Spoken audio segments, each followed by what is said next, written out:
very weird. Maybe I'm just tired.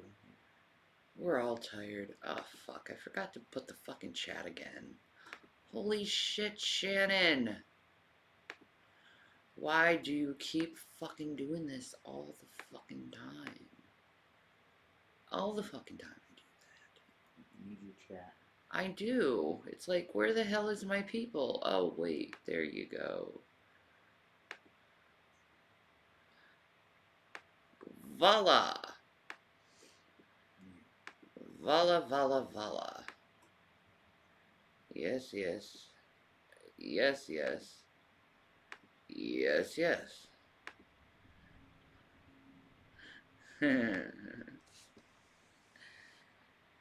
How are my fellow righteous souls today? How is my fellow peoples? Hello. Hello, Nezuko. Hi, Prawn Cracker. Howdy, Olive Oil. It's Martin Luther King Day, guys. Hi, Witch Up. How are we? We're okay. Yeah, we're chill. We were just watching a bunch of Chantal videos. Yeah. Let's just be honest. Yeah, that's what we were doing. Yeah. I like her better when she was doing the frickin' drugs and getting drunk, to tell you the truth. At least she put out interesting content. Now she just rages and then, eats and then, shows places in Kuwait. Happy birthday. Happy birthday, Olive Oil. 51 years young. Oh, she did mention you. She did. She mentioned me in her latest video. What'd she say? What'd she say? What'd that girl say? What's the tea? Now, I was watching Yaba doing her live stream, right? Yeah. The YouTube Underground. And then, for some reason, the fucking chat, explodes with, Shanny all over the place. And I'm like, holy shit. Holy shit. She was bragging that you stuck up for her.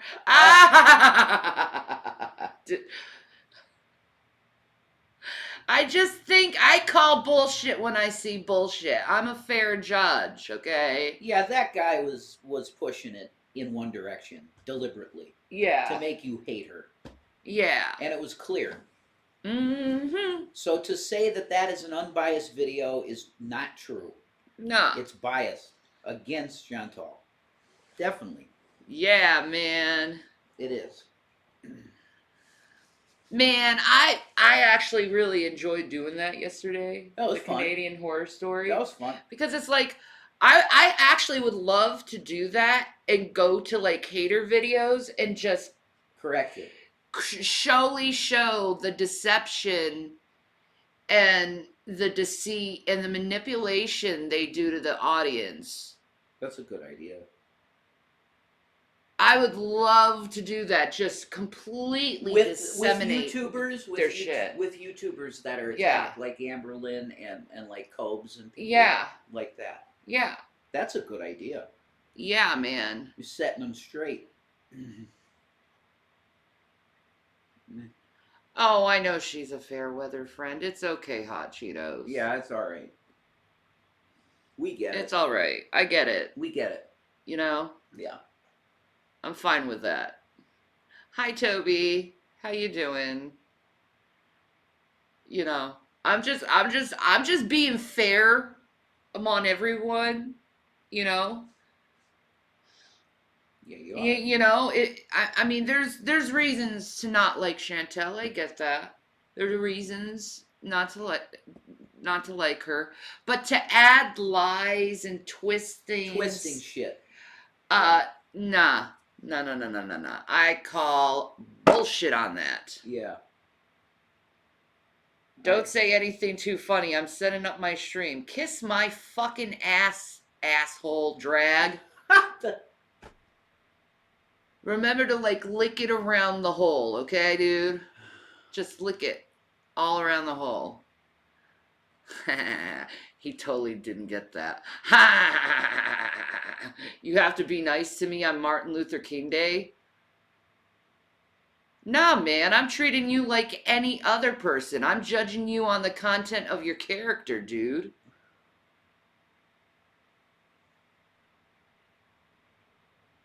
That's straight from his speech. So, in your face, drag.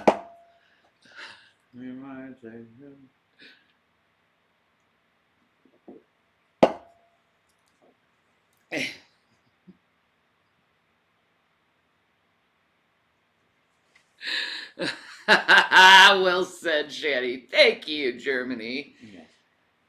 Yeah. Checkmate. You two seem pretty jovial today. Absolutely. Not a bad day. Thank you, Terry. Thank you. Pretty cold though. Yeah, it's a chilly day here in the PA. It's a chilly PA day. It is. It's chilly in the season. The nip in the air. La di da di da. Do do do do do do. Okay, sorry. That's okay. So what is your new content gonna be, drag? What's it gonna be about? What you doing it on? Law? Science? Something interesting? Oh, it's cold in Florida. Woo! What is it, 50? Oh, man. Sign me up. Nate and I are discussing media bias and people who are claiming to be experts when they have no expertise. Oh, I like that. I would do that too. Huh. In fact, I kind of do that in a way. Sort of. That's interesting.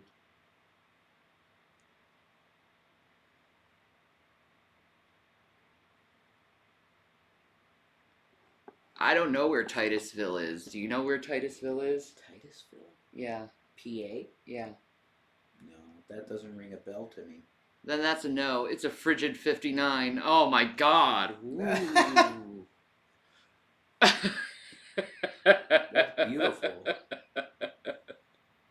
I wouldn't complain about 60.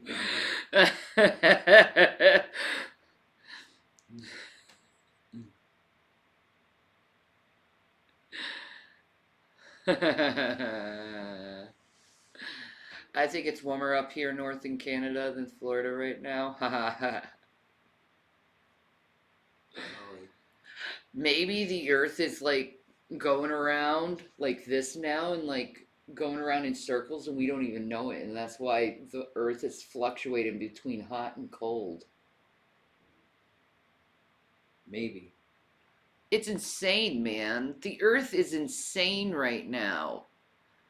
Why is the temperature fluctuating so bad? Why? Yeah.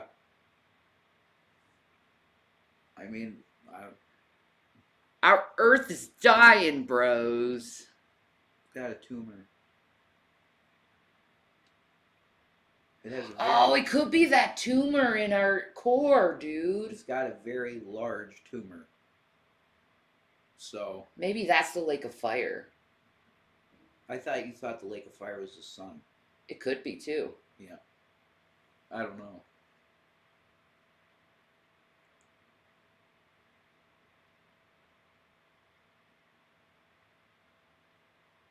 It's 70 degrees in Los Angeles. Everyone is wearing parkas and Ugg boots. That is so LA. Parkas and Ugg boots. That is so LA. It's like, ooh, it's a little cooler. I can go and wear a little wintery stuff and be cute. Yeah, pretty much. That's true. That's true. Ah, look at this, Thistleborn. It's the collapse of the jet streams that's causing the cold weather to dip. Why is the jet streams collapsing, Thistleborn? You seem like a meteorologist or into meteorology. So LA. I know, right? I love LA though. Their fashion. Oh.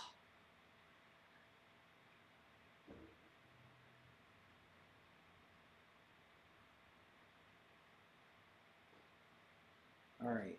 Drag. Okay, I mean. Drag.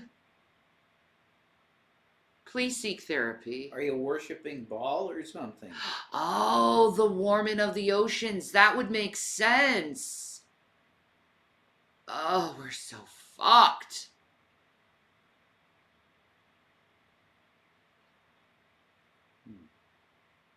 We're so fucked.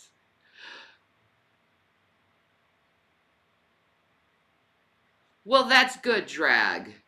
Good. Continue to go. That's good. And don't say weird things like that. Holy shit, dude. Anyway. This isn't Xena or Hercules. We're not going to sacrifice the virgins. My therapist understands humor. Well, Drag, some people take that stuff seriously. God, I have to show you Ted Bundy, don't I? I really have to show you Ted Bundy's last interview, don't I, Drag? Just to prove to you what I'm saying about is right about the violence and sex in culture thing. Do I have to show you that to prove to you? No, she's not comparing you to Ted Bundy, Drag. I'm showing you the danger of that type of thinking can cause you to become Ted Bundy. Well, you should show him the message. All right, we'll do that. Yeah, that should be first, because it's like, it is weird. We keep bringing up Ted Bundy with Drag, and it's okay. It's like, why do you keep doing that to him? You know. Fine. Let's. You want to see proof? I'll give you proof, buddy. I'm trying to stop you from becoming a monster. Okay. The dangers of a very specific thing. This is very specific. Correct. Because you can have your bum chicken wow wow with the pizza guy at the door and the girl and guy get together, the pizza guy thing. That's like harmless. Really is harmless.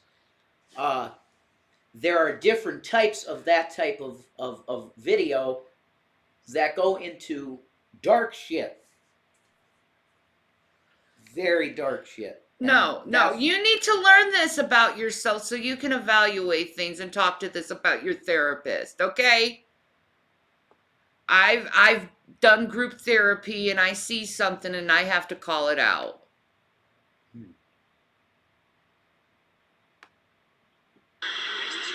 It's not to hate you. It's to open your eyes, Dragnot.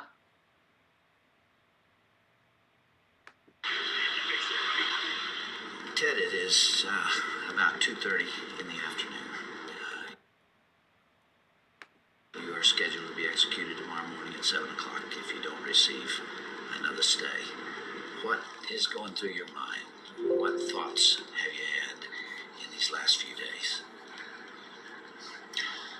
Well, I won't kid you to say that it's something that I feel that I am in control of, or something that I've come to terms with, because I haven't. It's a moment-by-moment thing. Sometimes I feel very tranquil, and other times I don't feel tranquil at all. What's going through my mind right now is to use the minutes and hours that I have left as fruitfully as possible and see what happens. It helps to live in the moment in the essence that we use it productively. So right now I'm feeling calm, and in large part because I'm here with you. For the record, you are guilty of killing many women and girls. Yes. Yes, that's true. Ted, how did it happen? Take me back. What are the antecedents of the behavior that we've seen? So much grief, so much sorrow, so much pain for so many. Let me just say, there is no reason for Ted Bundy to lie. This is his last interview. He is actually going to die the next day after this interview takes place. There's That's no funny. reason for him to lie. None. You can see his demeanor is different from that other interview. Yeah, the other interview he was completely bullshit, and this Yeah. demeanor's completely different. He's straight up, yeah. Where did it start? How did this moment come about? That's the question of the hour, and one that This is a not only through this whole interview, he's trying to push 1 point. 1 point, okay? As a warning to other people. Mm-hmm. people much more intelligent than I have been working on for years, but one that I've been working on for years and trying to understand it. Is there enough time to explain it all? I don't know. I think I understand it, though. I understand what happened to me, to the extent that I can see how certain feelings and ideas developed in me to the point where I began to act out on them. Certain very violent and very destructive feelings. Okay. Well, let's go back then to those roots. First of all, you, Let's as keep I it on understand it, were on- raised on, in what you, you know, consider to have been topic. a healthy home. Okay. You were not physically abused. You were not sexually abused. You were not emotionally abused. No, no way.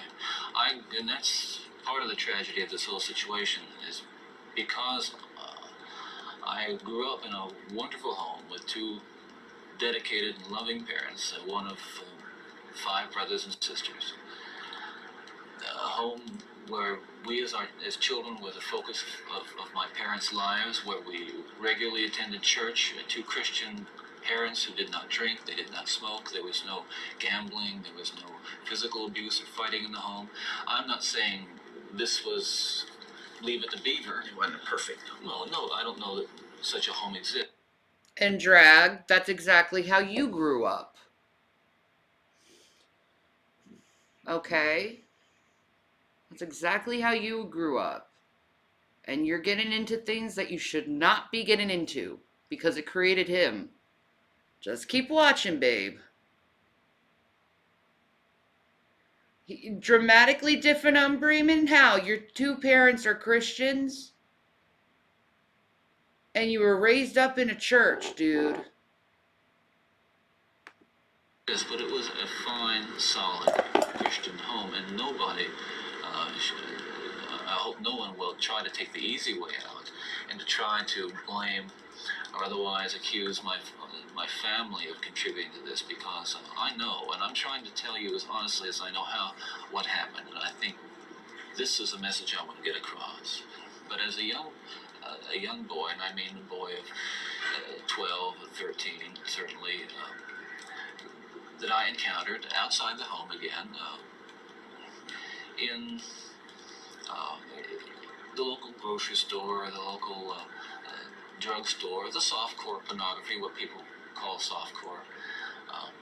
But as I think I explained to you last night, Dr. Dobson, in an anecdote, that as young boys do, we explored the back roads and sideways and byways of our Yup, Melly. neighborhood, and oftentimes people would dump the garbage and whatever they were cleaning out of their house, and from time to time we'd come across pornographic books of a harder nature than more graphic, you might say, more explicit nature than we would encounter, let's say, in your local grocery store. And this also included such things as, let's say, detective magazines and more Those that involve violence. Yes, and and this is something I think that I want to emphasize is the most damaging kinds of pornography. And I'm talking from personal experience, hard, real personal experience. The most damaging kinds of pornography are those that involve violence and sexual violence. Definitely. Because the wedding of those 2 forces, as I know only too well, brings about behavior that is just too terrible to describe. Now, walk me through that. What was going on in your mind at that time? Okay, before we go any further, I think it's important to me, and that people believe what I'm saying, to tell you that I'm not blaming No. I don't think he is. pornography, and not saying that it caused me to go out and He's do not certain using things. it as an And I take excuse. full responsibility for whatever I've done and all the things that I've done. That's not the question here. The question and the issue is how this kind of literature contributed and helped mold and shape the kinds of violent behavior. It fueled your fantasies. Well, in the beginning, it fuels this kind of thought process. Then, at a certain time, it's instrumental in what I would say crystallizing it, making it into something which is almost like a separate entity inside.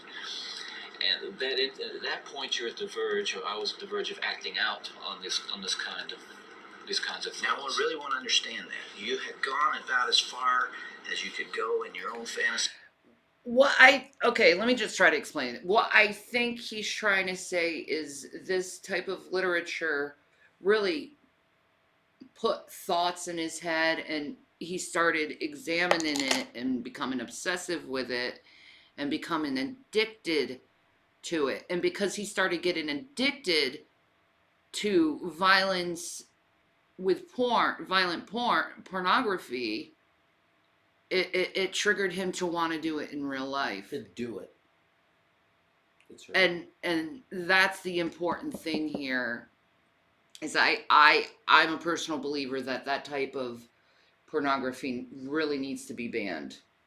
Yeah. Not Dragnet. Because it can cause people to do horrible things to other people. Dragnet, I think the answer to that question is yes, some people. Yep. Some. Now, is it worth, not hentai in general, no. Because hentai can be many different types of things. The stuff where, people are being harmed. Yes. Or simulation of people being harmed. Yes. That stuff, we should have a debate about it at least. Because even though you may not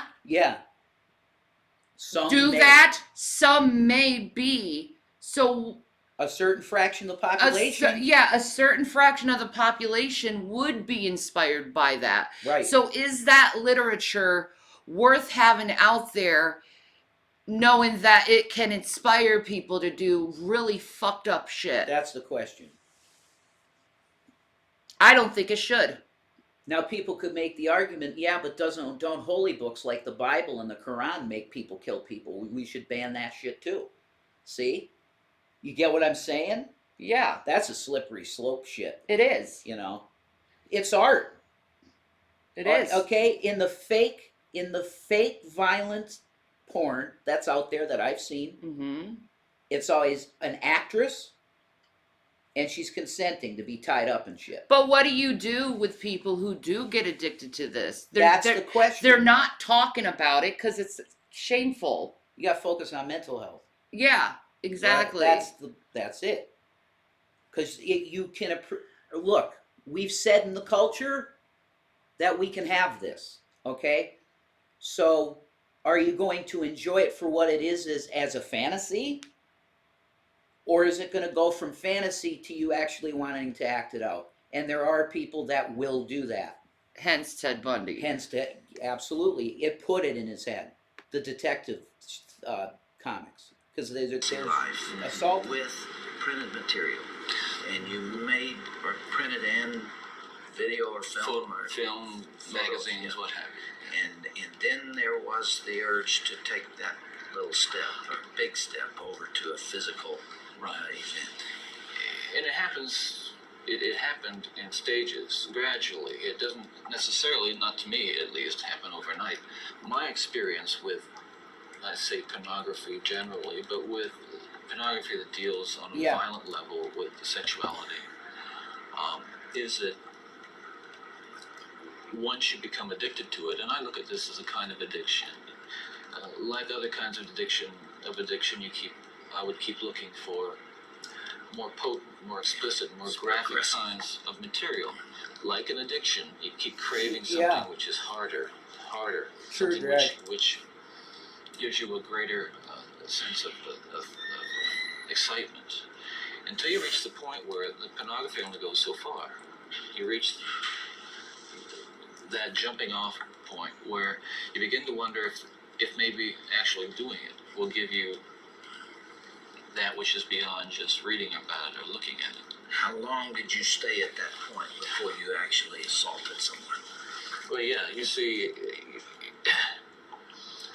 that is a very delicate point in my own development, and we're talking about having reached the point or a gray area that surrounded that point over a course of You don't remember years. how long that Well, I would say a couple of years, and what I was dealing with there were very strong inhibitions against criminal behavior or violent behavior that had been conditioned into me, bred into me in my environment, in my neighborhood, in my church, in my school. That was good though, Things Ted. said, no, this is wrong. I mean, even to think of it as wrong, but certainly to do it is wrong. And I'm on that edge, and you might say, the last vestiges of restraint, the barriers to actually doing something were being tested constantly, and assailed through the kind of fantasy life that was fueled largely by pornography. Do you remember what pushed you over that edge? Do you remember the decision to go for it? Do you remember where you decided to throw caution to the wind? Again, when you say pushed, I know what you're saying. I don't want to Yes. infer again I understand that. that I was Clear. some helpless Yeah. kind of a victim, and yet we're talking about an influence that is the influence of violent types of media and violent pornography, which was an indispensable link in the chain of behavior, the chain of events that led to the behaviors, to the assaults, to the murders, and what See, have you. Shannon, Yeah. like I'm really thinking about this, and Drag really made a great point. You can, Yeah. given the fact that it's art, it is art. Yeah. It's a form of art. Is it offensive? Yeah, I think to a lot of people. I think it influences people really heavily, Yeah, you're right. and I think you're right about that. for people who lack self-control, as our buddy here, Ted Bundy, Yeah,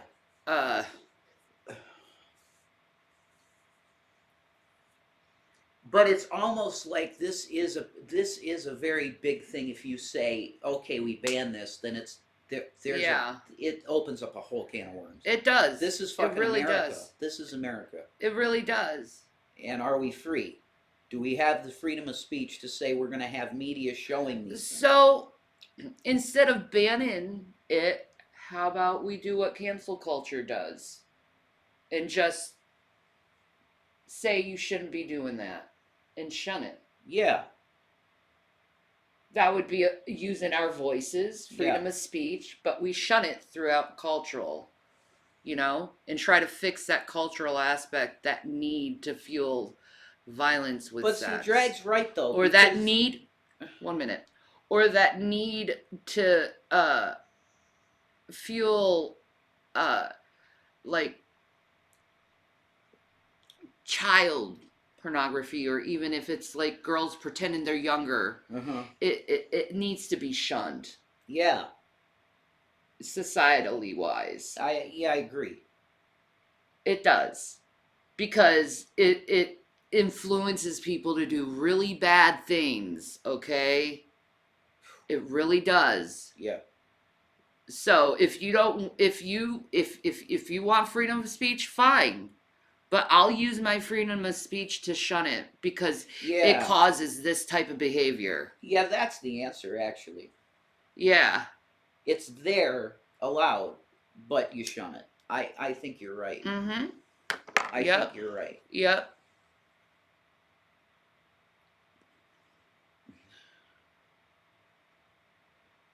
I somewhat agree with Shannon, but where do we draw the line as far as rough versus violent?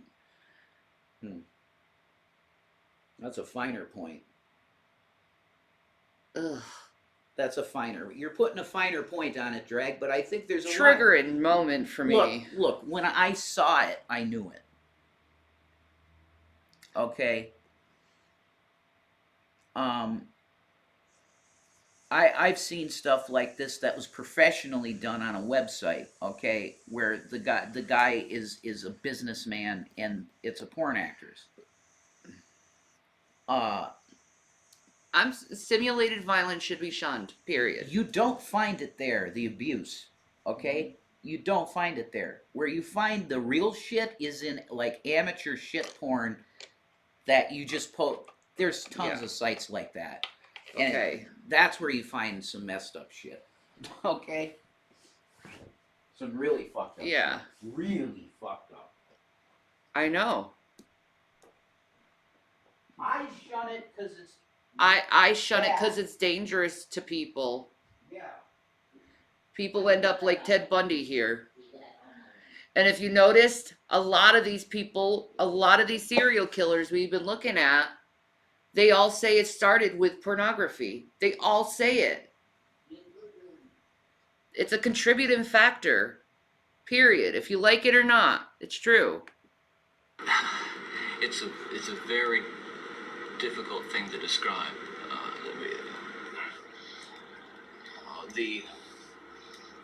The sensation, the of reaching that point where I knew that it was like something had, say, snapped. That I knew that that I couldn't control it anymore. That these barriers that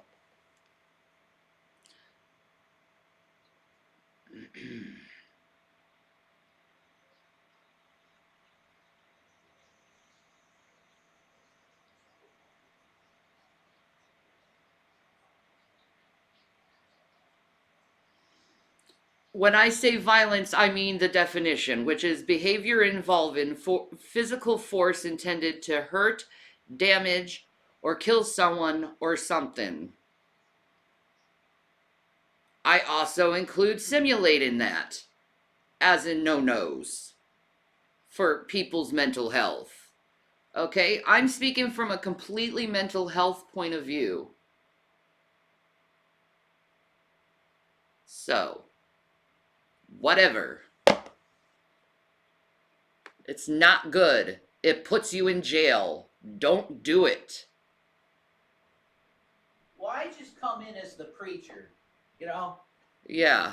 I'm going to come in as a preacher, and I'm going to speak on this from a preacher standpoint, okay? Because I've been down this road, and I've seen a lot of really bad shit that I wish I never saw.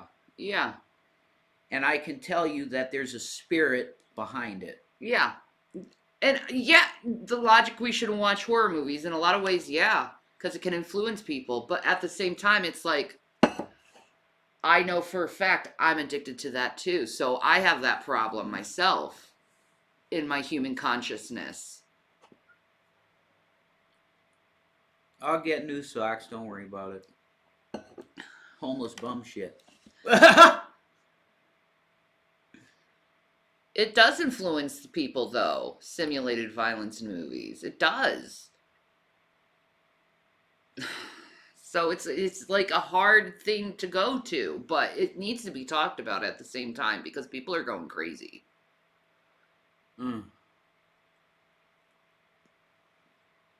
I don't believe that women are desiring to have an assault experience.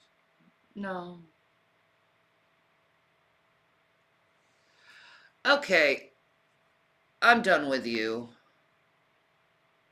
Go away. There's something really wrong with you. Get help. Everyone told me who you are. I'm not even going to say your name because they all know who you are. And I really don't give a fuck about you.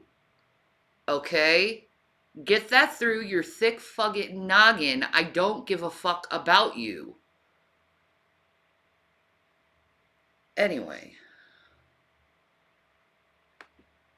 that I had learned as a child. I have a And question. instilled in me. Yes. Were not enough to hold me back. For with Dragnet, respect I to- have a question. Can we watch this? Yeah, I guess so. Yeah. Would it be accurate to call that a frenzy, a sexual frenzy? Well, yes, that's one way to describe it. A compulsion, a building up of this destructive energy. Another factor here that I haven't mentioned is the use of alcohol. But I think that what alcohol did, in conjunction with, let's say, my exposure to pornography, was alcohol reduced Thank you, Conchko Lightly, for subscribing to me. Thank you. my inhibitions at the same time. Yep.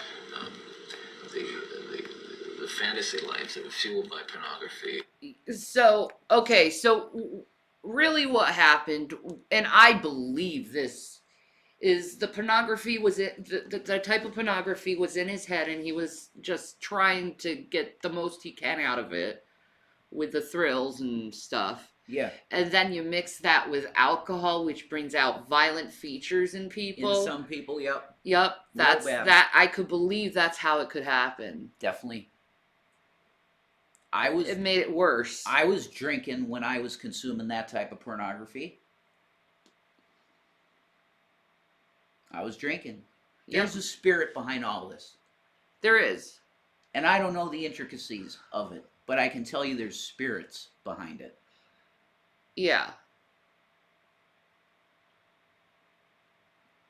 I'll tell you that Jesus will show you the light and shine the light on it and go, what is that? That is unclean. That is bad. Yep. And then he really helped me. He did. He helped me not want to look at that ever again. Mm-hmm. Praise God. Praise God. But this man could not resist the temptation. No. And it, like a cancer in his brain, built to where he had to do it. Mm-hmm. He kept consuming these images, and he said, damn it, that's it. I just have to do it. It was the alcohol. Lowers your impulse. Yeah, your inhibitions. Yep. Makes you more fucking impulsive. That helped him do it. Yep. The alcohol, definitely.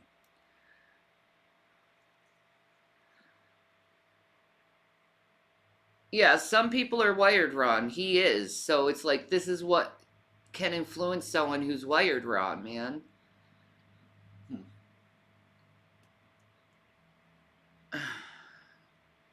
Well, You yeah. say that now, Drag.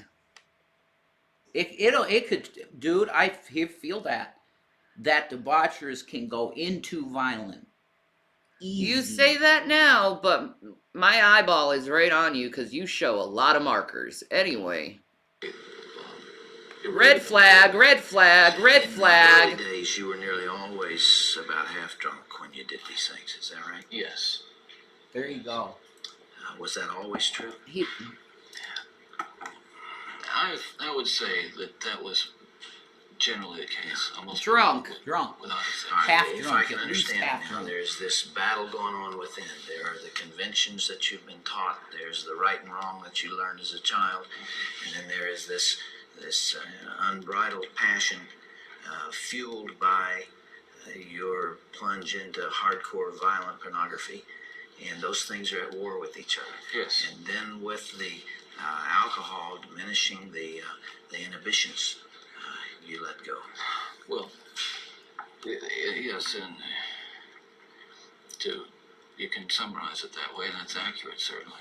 And it just occurred to me that some people would say that, well, I've seen that stuff and it doesn't do anything to me. And I can understand that. I know virtually everyone can be exposed to so-called pornography, and while they're aroused to it to one degree or another, not go out and do anything wrong. Addictions are like that. They affect some people more than they affect others. But there is a percentage of people affected by hardcore pornography in a very violent way, and you're obviously one of them. That was a major component, and I don't know why I was vulnerable to it. All I know is that it had See, you even admit you have these tendencies, Drag. Towards men. It could, He's saying towards men. how easily it could be switched toward a woman, though. Could be. Come on. an impact on me that was just so central to the development of the violent behavior that I engaged in. Ted, after you committed your first murder, what was the emotional effect on you? What happened in the days after that?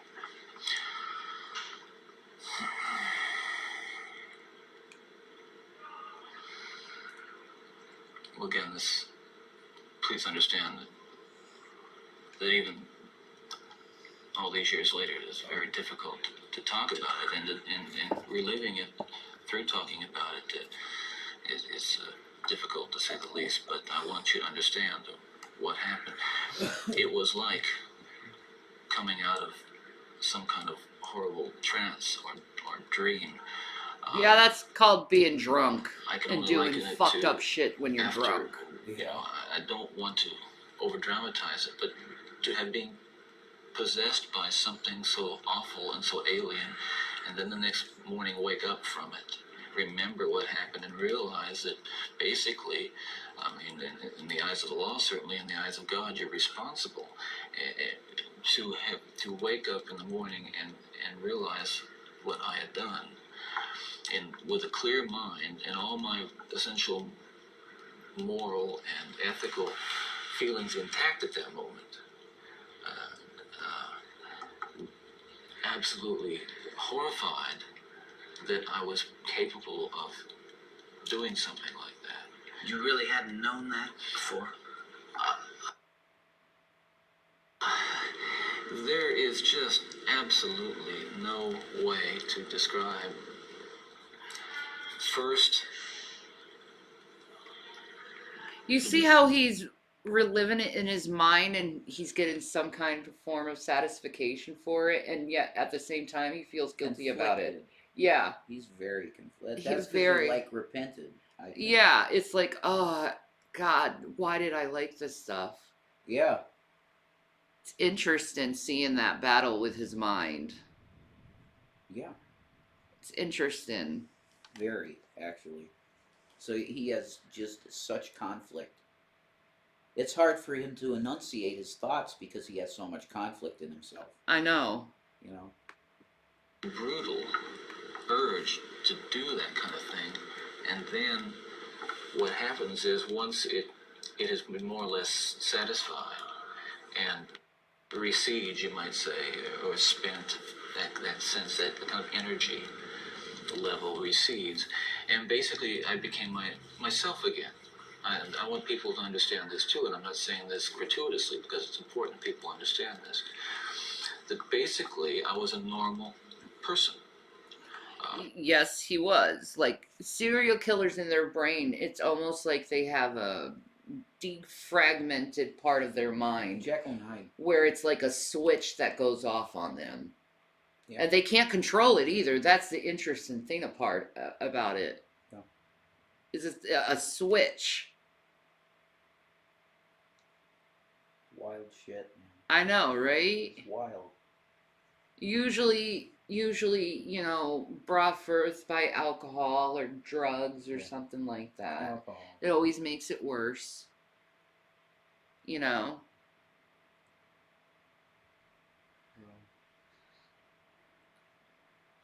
You know, it's interesting to me, actually.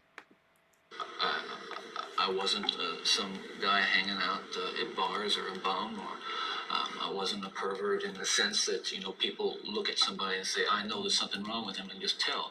I mean, I was essentially a normal person. I had good friends. I led a normal life, except for this one small but very potent and very destructive segment of it that I kept very secret and very close to myself and didn't let anybody know about it. And part of the shock and horror from my dear friends and family years ago when I was first arrested was that there was no clue. They looked at me and they looked at the all-American boy, and I mean, I wasn't perfect, but I want to be quite candid with you. I was okay. I was. And the basic humanity and basic spirit that God gave me was intact, but unfortunately it became overwhelmed at times. And I think People need to recognize that it's not some kind of those of us who have been so much influenced by violence in the media, in particular pornographic violence, are not some kinds of inherent monsters. We are your sons and we are your husbands. And we grew up in regular families, and pornography can reach out and snatch a kid out of any house today. He snatched me out of my home. It snatched me out of my home 20, 30 years ago. And as diligent as my parents were, and they were diligent in protecting their children, and as good a Christian home as we had, and we had a wonderful Christian home, there is no protection against the kinds of influences that are loose in a society that tolerates. You feel this really deeply, don't you? Ted, outside these walls right now, there are several hundred reporters that wanted to talk to you. Yeah. And you asked me to come here from California because you had something you wanted to say. This hour that we have together is not just an interview with a man who's scheduled to die tomorrow morning. I am here and you're here because of this message that you're talking about right here. You really feel that hardcore pornography and the doorway to it, softcore pornography, is doing untold damage to other people and causing other women to be abused and killed the way you did. Listen, I'm no social scientist, and I haven't done a survey. I mean, I don't pretend that I know what John Q. Citizen thinks about this. But I've lived in prison for a long time now. And I've met a lot of men who were motivated to commit violence just like me.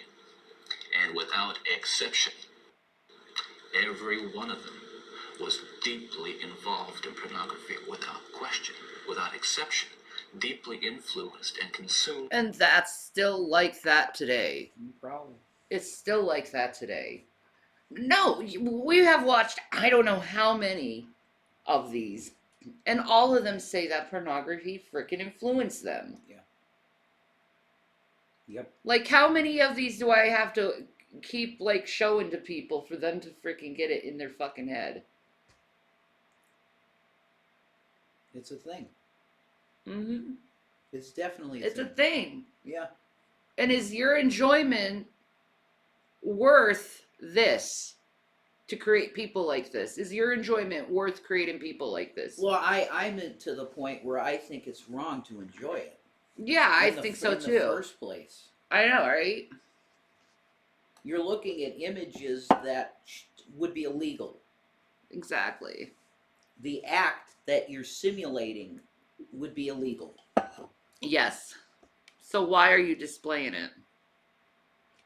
There you go. That's the question. That's the question.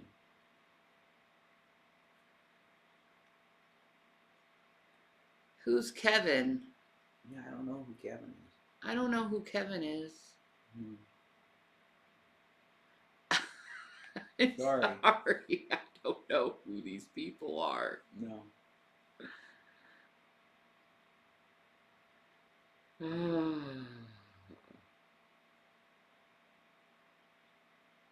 But have fun.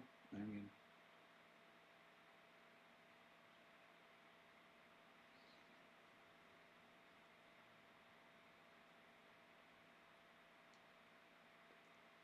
Animal Crossing.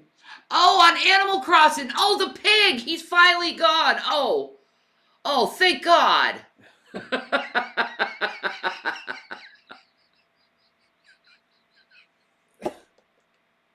Holy shit. It took you forever to get rid of that fucking pig. Oh. That's funny shit. Oh, that's some funny shit. No, I don't need anything.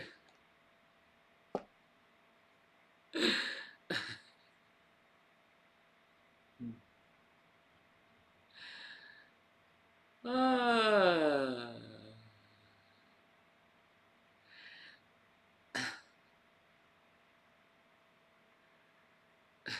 Maybe I'll threaten Wade the Penguin with Shanny. I can't stand his ass on my island. Oh my god, Jesus.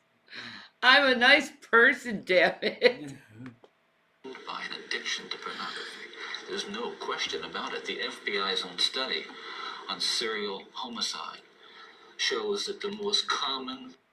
Dixie Mom, that is so dumb. I'm not watching violence.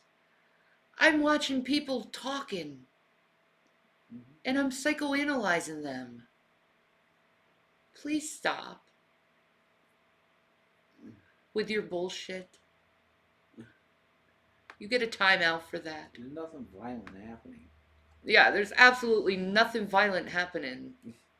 Stupid. Come on. interest among serial killers is pornography. That's true. And it's real. It's true. Hi, What Jules. would your life have been like without that influence?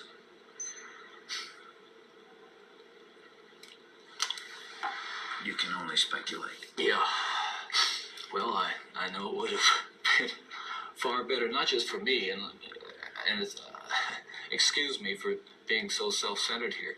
It would have been a lot better for me and lots of other people. I know that, lots of other innocent people, victims and families. It would have been a lot better. There's no question, but that it would have been a fuller life. Certainly a life that would not have involved, I'm absolutely certain, would not have involved this kind of violence that I have committed. I'm sure, Ted, if I were able to ask you the questions that are being asked out there, one of the most important as you come down to perhaps your final hours, are you thinking about all those victims out there and their families Well, who are so wounded, years? Oh yeah, he's very disturbing individual. Like he'll sweet talk a woman very goodly. Bro. Very goodly. Absolutely. But something created him. Later, their lives have not returned to normal. They will never return to normal. absolutely. Are you carrying that load, that weight? Is the remorse there? Again, I know that people will accuse me of being self-serving, but we're beyond that now. I mean, I'm just telling you how I feel. But through God's help, I have been able to come to the point where much too late, but better late than never, feel the hurt and the pain that I am responsible for. Yes, absolutely. In the past few days, myself and a number of investigators have Hi, been Chodosaurus. talking about unsolved cases, murders that I was involved in. And it's hard to talk about all these years later because it revives in me all those terrible feelings and those thoughts that I have steadfastly and diligently dealt with, I think successfully, with the love of God. And yet it's reopened that, and I felt the pain, and I felt the horror again of all that. Happy Martin Luther King Day. And I can only hope that those who I have harmed, Thank you. those who I've caused so much grief, even if they don't believe my expression of sorrow and remorse, will believe what I'm saying now, that there is loose in their towns and their communities people like me today whose dangerous impulses are being fueled day in and day out by violence in the media in its various forms, particularly sexualized violence. And what scares me, and let's come into the present now, because what I'm talking about happened 20, 30 years ago, that is, in my formative stages. And what scares and appalls me, Dr. Dobson, is when I see what's on cable TV. Some of the movies, I mean, some of the violence in the movies that come into homes today was stuff that they wouldn't show in X-rated adult theaters 30 years ago. This stuff, The slasher movies that you're talking about. that stuff is, I'm telling you, from personal experience, the most, that is graphic violence on screen, particularly as it gets into the home to children who may be unattended or unaware. God, if he knew how the violence and how graphic it is now. And it's everywhere, and it's constantly in your face too. Yeah, it's With the games, they put it in games. Like, yeah, exactly. it's everywhere. Like, you guys seen the games I play. They're not very violent. No.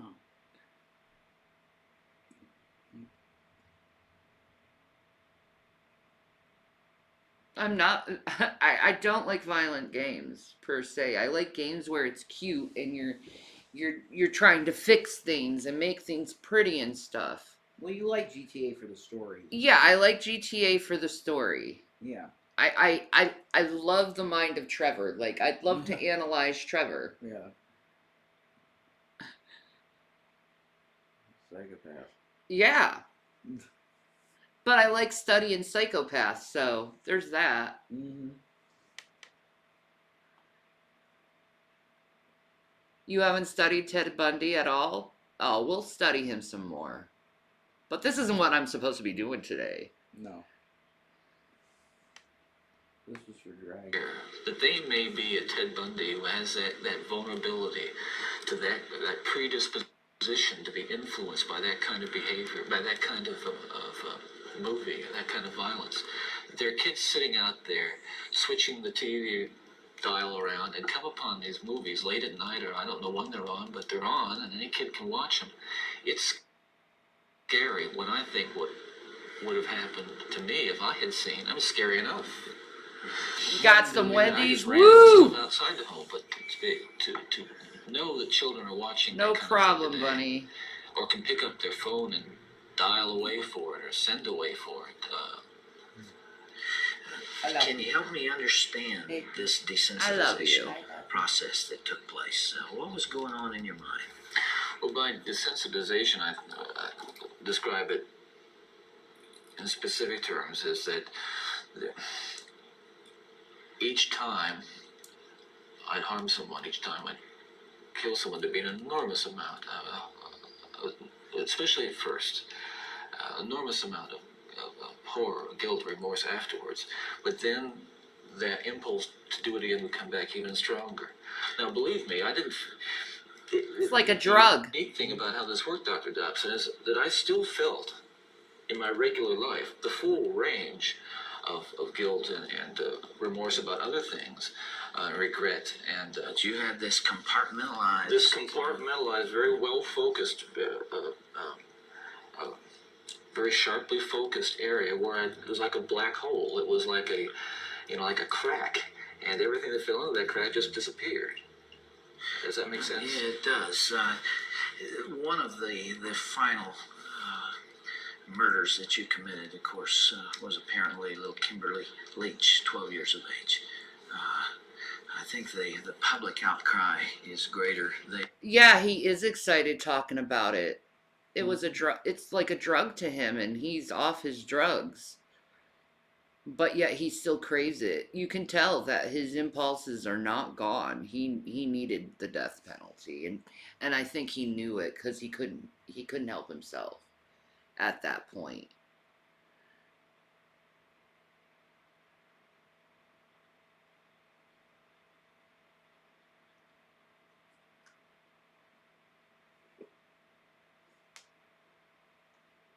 Nah, I chose not to give him any credit. He's a dick weasel.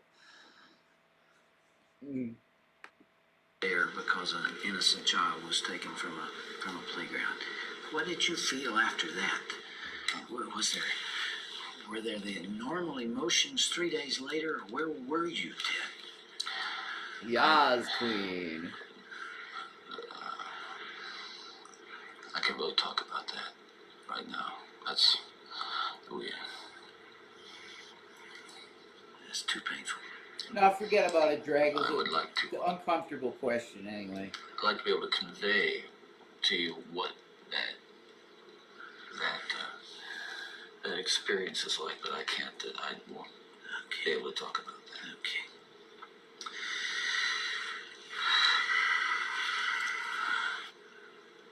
I can't begin to understand. Well, I can try, but I'm aware that I can't begin to understand the pain that the parents of these children that I have and these young women that I have harmed feel, and I can't restore really much to them, if anything.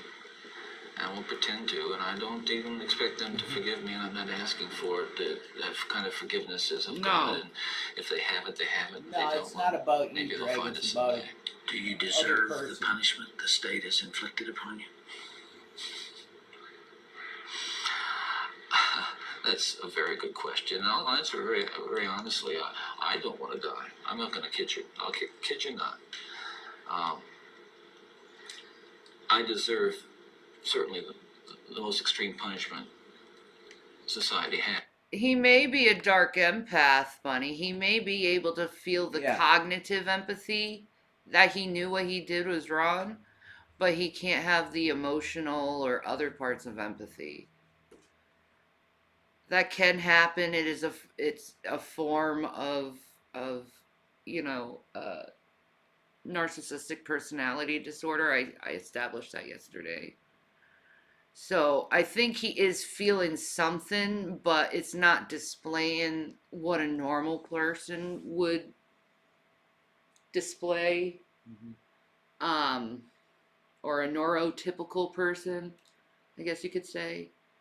Well, somebody tried to say, I think maybe Melly or someone said, that he was diagnosed with a condition where he's incapable of ever empathizing with anyone. Yeah, that could be it too. Yeah. But yeah, at the same time, maybe if he's had enough therapy where he can acknowledge that he did do right and wrong. Well, he also does mention God, and I know Yes. that's like, oh my God, he came to Jesus after he did all these horrible. Yeah. I know. Is it sincere? I hope it is. Yeah, but he does. I don't know. I see a change in him the way he acted before. Yeah, And here. exactly. He seems more honest here to me. Like he's talking for real, not ASPD. What is that? Antisocial personality Oh disorder. yeah, I'm sorry. I know that. It's the abbreviation. I don't recognize. Gotcha.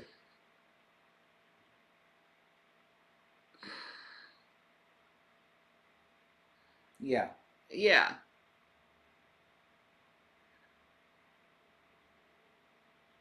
But he can imitate it. Mm-hmm. They don't know right from wrong. Yeah, but they can imitate it.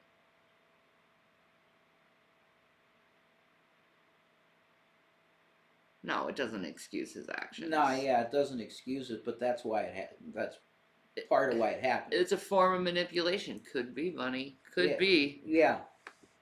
Yes, and I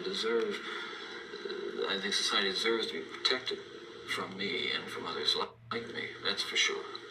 Need more drinking? I Probably. think what I hope will come of our Not empty discussion yet. is I think society deserves to be protected from itself All right, Bunny. because as we've been talking, there are forces that loose in this country, particularly again this kind of violent pornography, where on the one hand, well-meaning, decent people will condemn behavior of a Ted Bundy while they're walking past a magazine rack full of the very kinds of things that send young kids down the road to be Ted Bundys. That's the irony. We're talking here not just about more. What I'm talking about is going beyond retribution. Oh, I know, Bunny. You can tell when he's looking for validation. Yeah. He looks him straight in the eyes like, Yeah. He did that a lot when he was lying to the reporters when he was caught in Colorado. And I caught that, like, that quick little micro expression where he's like, Like, are they believing it? Yeah. Yeah, I get that, man. I'm credible, aren't I? That's what he's. Yeah, I'm exactly. I sound credible, don't I? Yeah, I sound convincing, don't I? Mhm. He does do that. Definitely. I agree with that. I agree with that. It's that micro You expression. can't hide that. No. You can't hide that.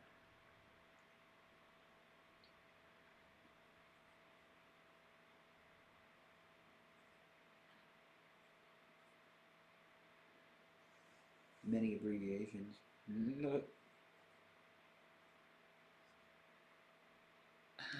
I love psychology.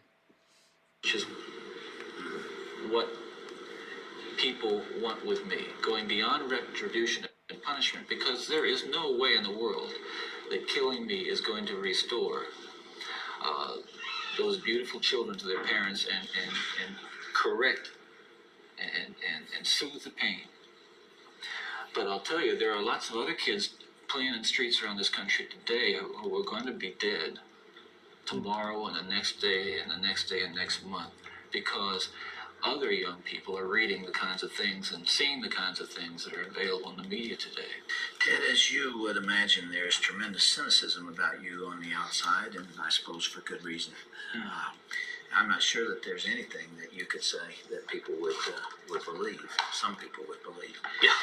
And yet, you told me last night, and I've heard this through our mutual friend John Tanner, that you have accepted the forgiveness of Jesus Christ and are a follower and a believer in Him. Do you draw strength from that as you approach these final hours?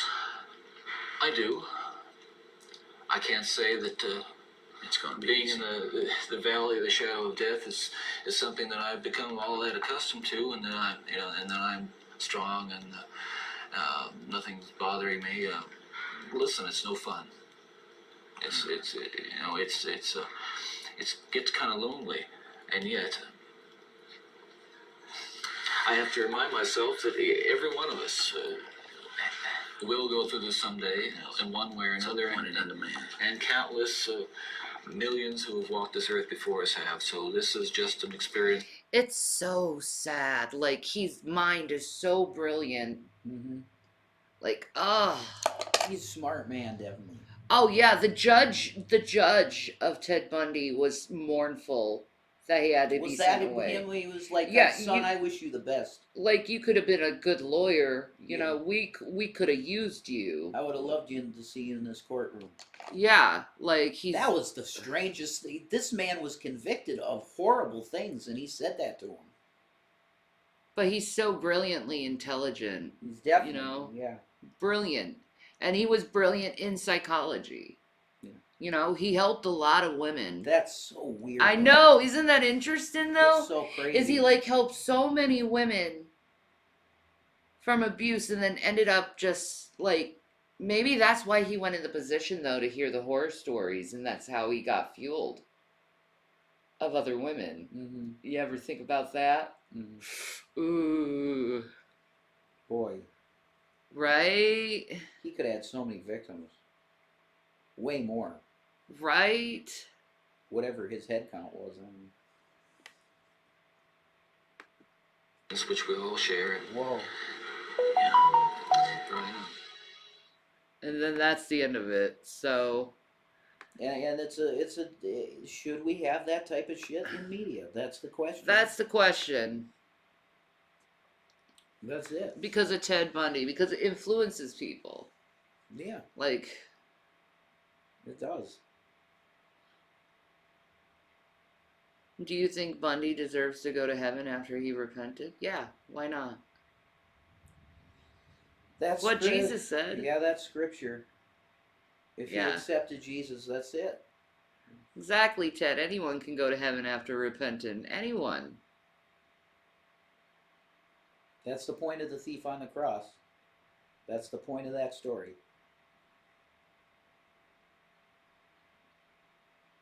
That's possibly true, Bunny. That's possibly true, but maybe he wouldn't have came up with so many ideas if that thing didn't exist. Yeah. You know what I mean? He said himself, and I believe him, Yeah. that if he didn't see it with his eyes, he would have never thought of doing it. I believe that. So, Shani, how would you guys implement policies that would help prevent highly intelligent people from falling victim to their vices? Oh my God, that's really delicate. That's, it's not up to me. It's between the person and their psychologist.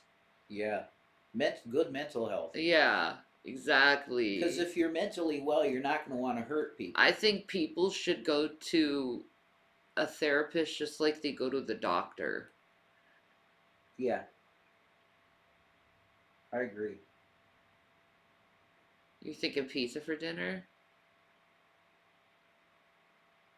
Would you write these men in jail if you didn't have Rev?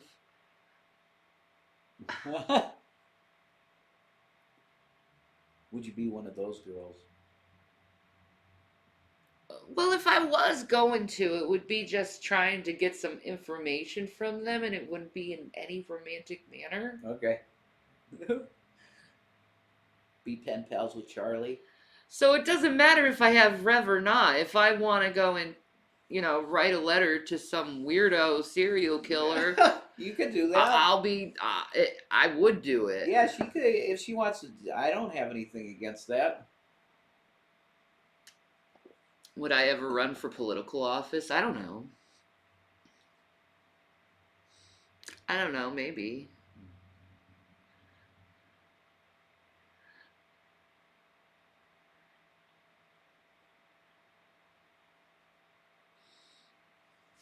All right, Bunny. Word up. Word up.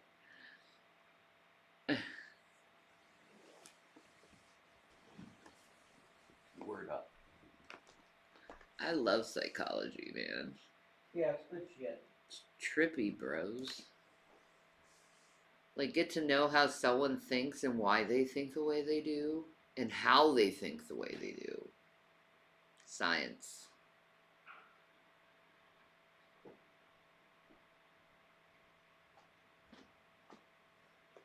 You highlighted that message, Spicy, that you didn't wash your ass for a week, bro?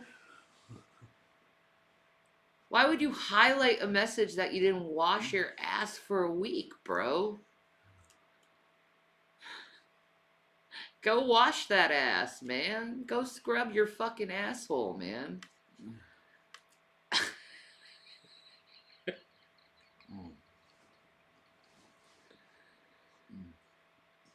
Daddy happy with ice cream. Oh, I forgot we had ice cream. yeah. You got ice cream.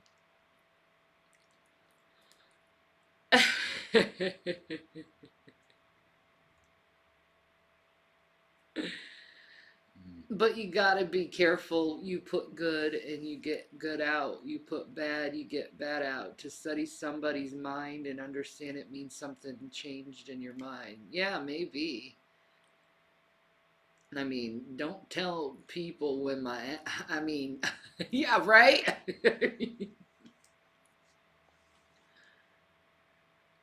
Now, Spicy says, I like my hair to stick up without hairspray. All right. Cool. He says, I just realized how helpful grease is. Okay. Okay, dude.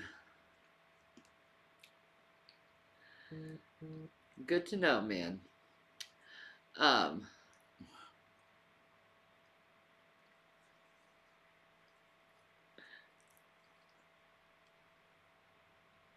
Same, Dixie, same.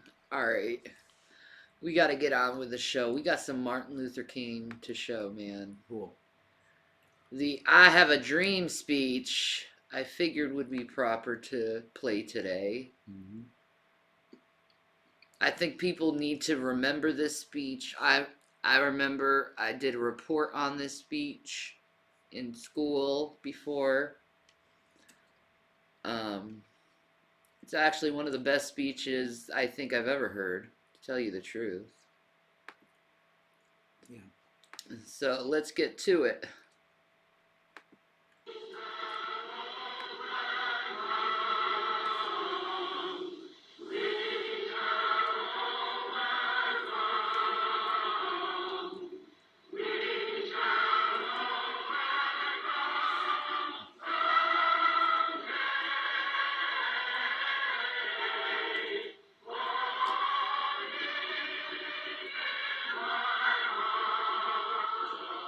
So beautiful. At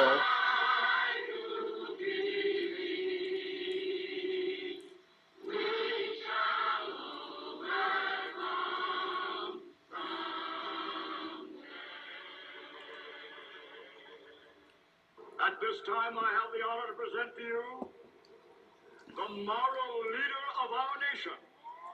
I'm sorry about I that, have the Ted. pleasure to present to you Dr. Martin Luther King, Jr.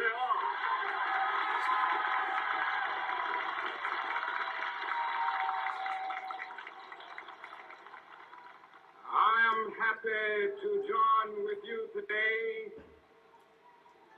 in what will go down in history as the greatest demonstration for freedom in the history of our nation. Amen.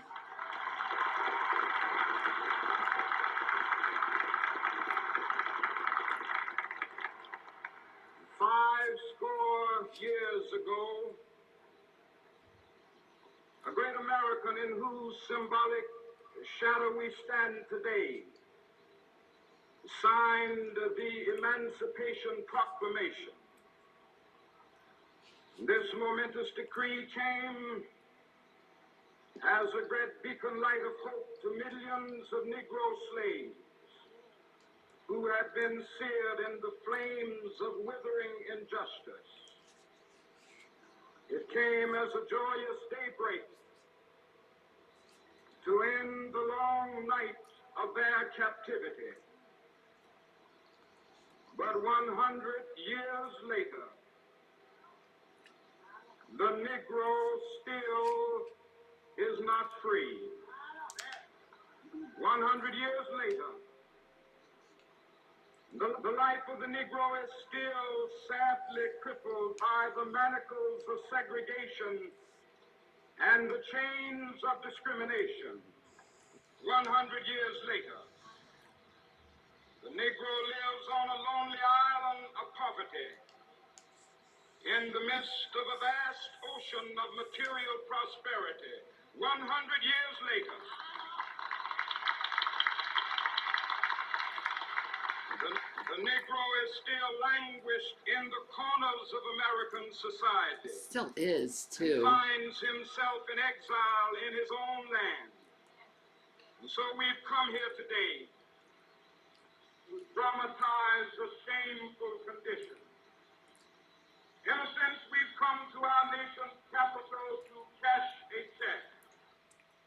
And the architects of our republic wrote the magnificent words of the Constitution and the Declaration of Independence.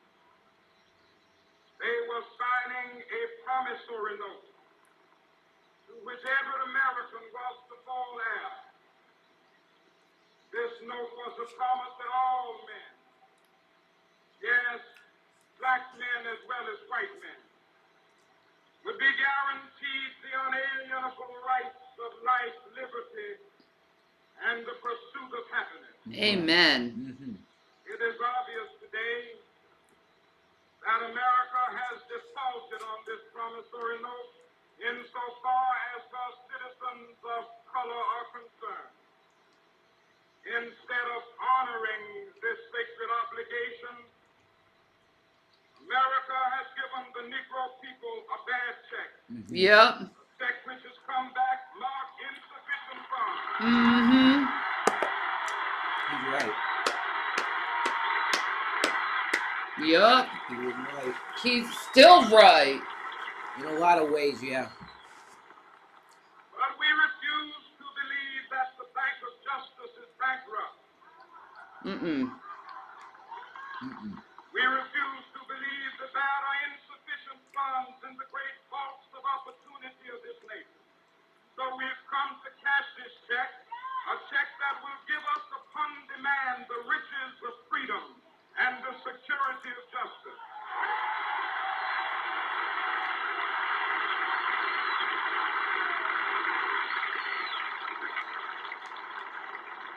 We have also come to this hallowed spot to remind America of the fierce urgency of now. This is no time to engage in the luxury of cooling off or to take the tranquilizing drug of gradualism.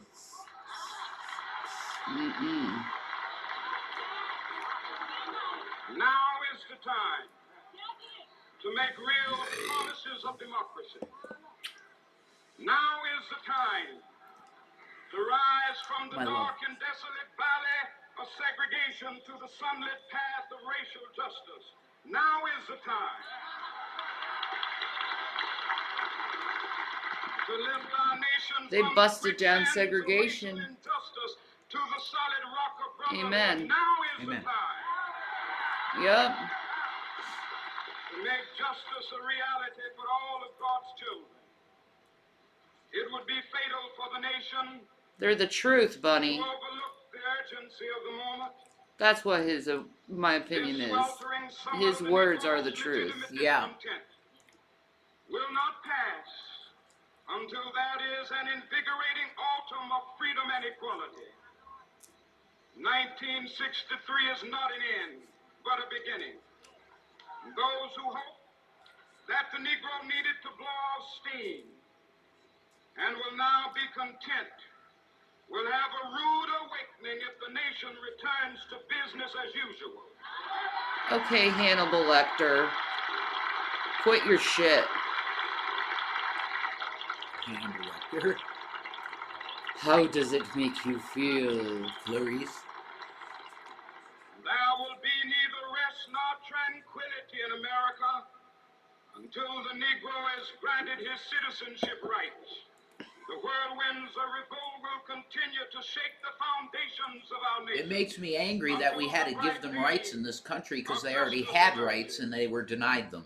That is Amen. something that I must say to my people. Right? We Exactly. stand on the warm threshold which leads into the palace of justice. In the process of gaining our rightful place, we must not be guilty of wrongful deeds. Let us not seek to satisfy our thirst for freedom by drinking from the cup of bitterness and hatred. Amen. There you go. Let's not drink from the cup of bitterness and hatred. Martin Luther King said that. Beautiful. He's right. We got to be above that. Yeah, exactly. Stop being bitter. Forgive. We must forever conduct our struggle on the high plane of dignity and discipline. Amen. We must not allow our creative protests to degenerate into physical violence. Amen. Again and again, we Mm-hmm. must rise to the majestic heights of meeting physical force with soul force. Amen. The marvelous new militancy which has engulfed the Negro community must not lead us to a distrust of all white people. For many of our white brothers, as evidenced by their presence here today, have come to realize that their destiny is tied up with our destiny. Amen.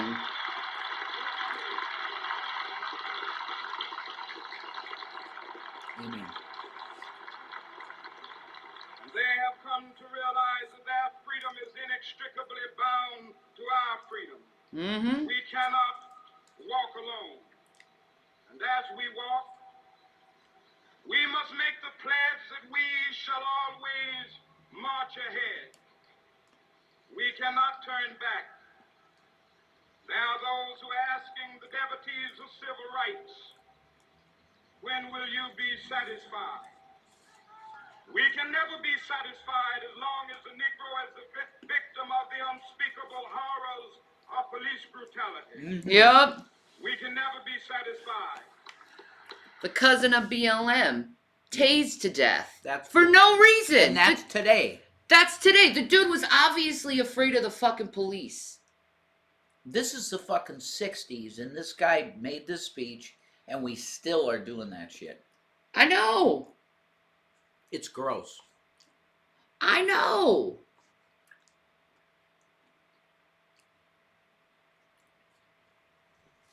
It's Like- messed up.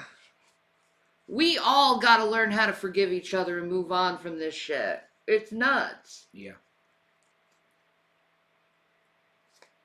It's crazy how the words he's saying resonate in our personal lives so much. I know, right?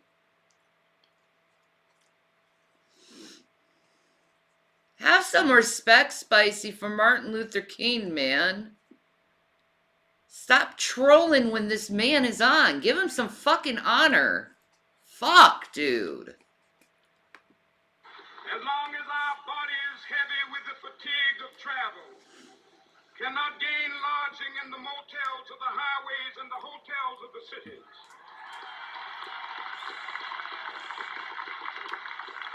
We cannot be satisfied as long as the Negro's basic mobility is from a smaller ghetto to a larger one.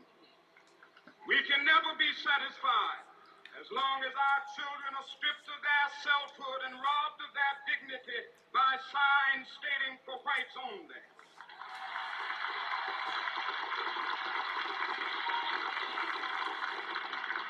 We cannot be satisfied as long as a Negro in Mississippi cannot vote and a Negro in New York believes he has nothing for which to vote. Oh.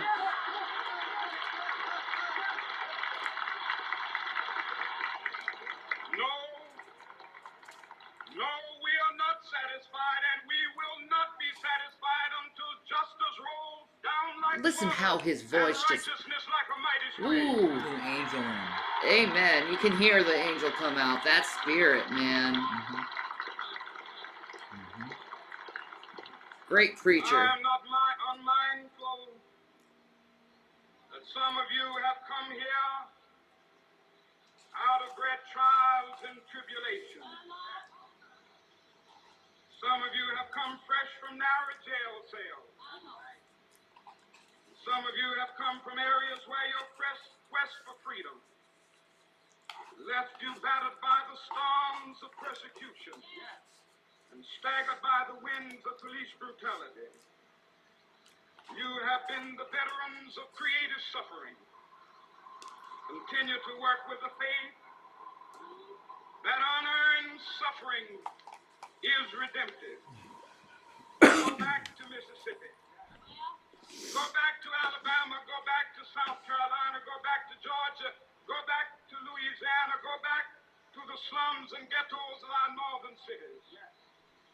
Knowing that somehow this situation can and will be changed. Let us not It's bother changing. about It is. anything. It is. It's slow, but it's I say to changing. you today, my friend,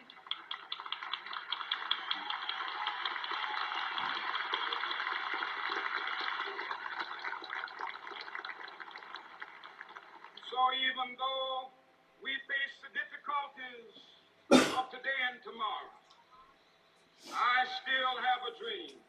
Mm-hmm. It is a dream deeply rooted in the American dream. I have a dream that one day this nation will rise up, live out the true meaning of its creed.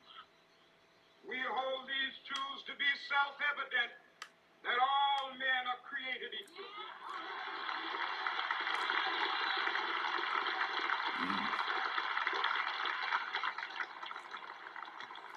I have a dream that one day on the red hills of Georgia, the sons of former slaves and the sons of former slave owners will they be able to sit down together at the table of brotherhood. I have a dream that one day, even the state of Mississippi, a state sweltering with the heat of injustice, Oh, I love how he said that. sweltering Yeah. with the heat of oppression, will be transformed into an oasis of freedom and justice. I have a dream. No, he didn't get shot here. My four little children will one day live in a nation where they will not be judged by the color of their skin, but by the content of their character. I have a dream today.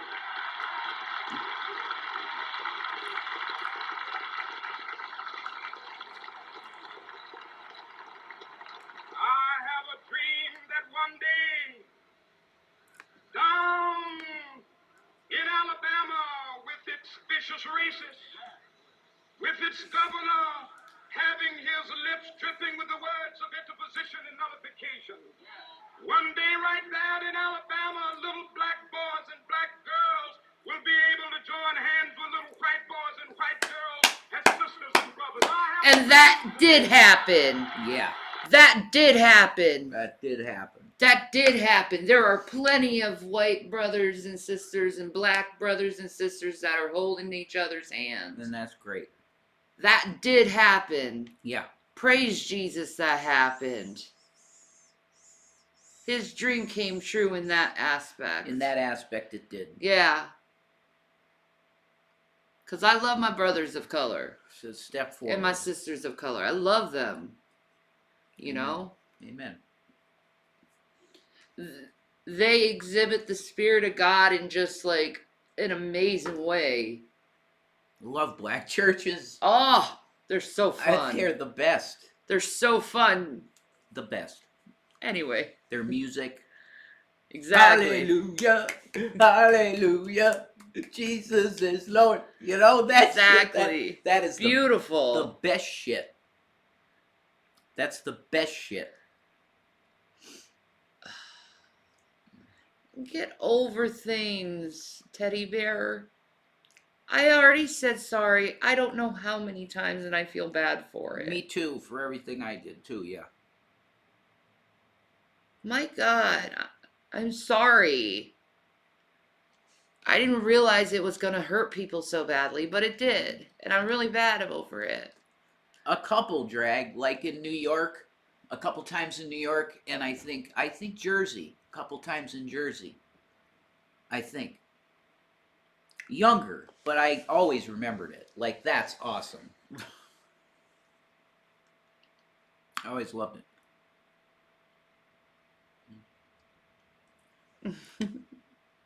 I love you. Yeah, I always loved It's beautiful. Martin Luther King's people. I love Martin Luther King. Yeah. Oh my God. He speaks like Jesus. I have a dream that one day every valley shall be exalted. Every hill and mountain shall be made low, the rough places will be Amen, made teddy plain, bear. and the crooked places will be made straight, and the glory of the Lord shall be revealed, and I love all you too, flesh Spicy. shall see it together. This is our hope. This is a faith that I go back to the South with. With this faith, we will be able to hew out of the mountain of despair a stone of hope. With this faith, we will be able to transform the jangling I would have discords loved of to our be there. nation into a beautiful symphony of brotherhood. With this faith, we will be able to work together, to pray together, to struggle together, to go to jail together, to stand up for freedom together, knowing that we will be free one day. I was with a lot of brothers in jail. Yeah. I'll tell you that. This will be A the lot of day for brothers. all of God's children. Be able to sing with new meaning. Amen. My country tears of thee. Amen. Sweet land of liberty of thee I sing. Land where my fathers died, land of the pilgrim's pride. From every mountainside, let freedom ring. And if America is to be a great nation, this must become true. Amen. So let freedom ring. Amen. From the prodigious hilltops of New Hampshire, let freedom reign. From the mighty mountains of New York, let freedom reign. From the heightening Alleghenies of Pennsylvania, Yeah. Amen. let freedom reign. From the snow-capped Rockies of Colorado, Mm-hmm. let freedom reign. From the curvaceous slopes of California, Pennsylvania and Colorado. Yeah. sure. Amen. let freedom reign. From Stone Mountain of Georgia, Yep. let freedom reign. From Lookout Mountain of Tennessee, Let freedom ring Been from to so every many of these hill spots. and valley of Mississippi, from every mountainside. Let freedom ring, and when this happens, when we allow freedom ring, Do I Yeah. think Jesus was talking through Martin Luther King in this speech? Absolutely. You can hear it when he does the Yeah. that's the spirit coming through him. I agree. Yep. Yep, you can hear the spirit. You can hear his resonance. Yeah. It's a vibration thing. No, that's real. yeah. That's the Holy Spirit. Yep. Power of Jesus. Amen.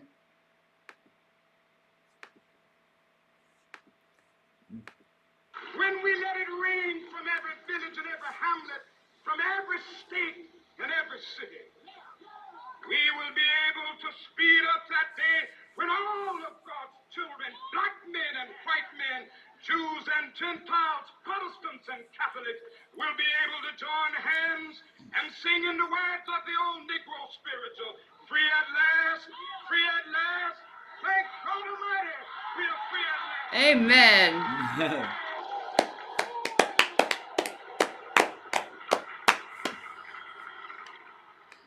That's what you need to hear every Martin Luther King, and just remind yourself of what we should be doing as a society. Yeah. Ain't that a great speech, man? And he ends it so great. He really does. Like we're free. That's the goal. We're free at last.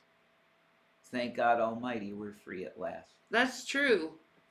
That's beautiful. It really is. That's probably the best speech of all time. What's his family doing now? Well, I know his daughter is on Twitter leaving messages and showing the most sweetest little That picture's so beautiful. Oh, never mind. Mhm. And they have like, and she's putting all these different. Let me just show you some pictures. I'll go on my Twitter. Boy.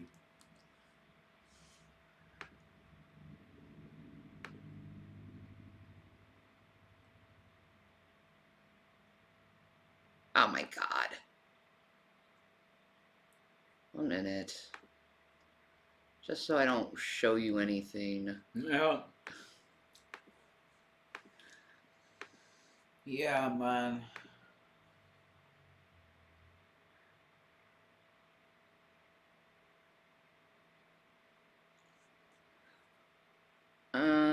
Probably on your other Google. Yeah.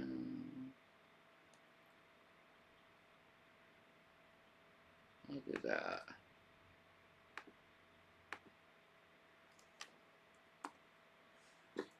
I want to show you some of the things that she's been posting.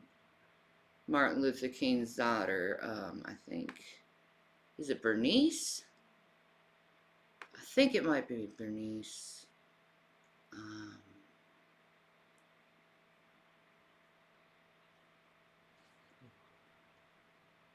Yeah, it's Bernice. Mm-hmm.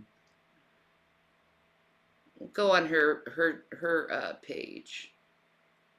Here, guys. I gotta change the. There we go.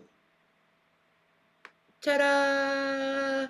She is showing a bunch of pictures of her dad today, and they're really sweet. Actually, all the pictures that she's showing. Isn't that beautiful? That one right there. Yeah. That is so beautiful. Yeah, I love that picture. That's what Bernice is doing. She's just giving old pictures of her dad. No, I did not vote for Obama. I voted for Obama.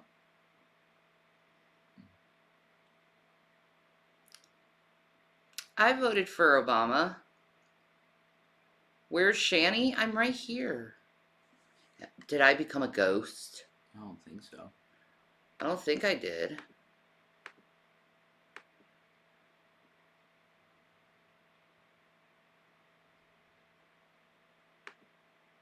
Have I ever interacted with Cyrus? Nope. I don't know who it is. Nope. I've heard the I don't name. think so. I've heard the name a bunch of times now, but I don't know who it is. What did I do to her? What do you mean, what did I do to her? What the fuck? Hmm? Anyway.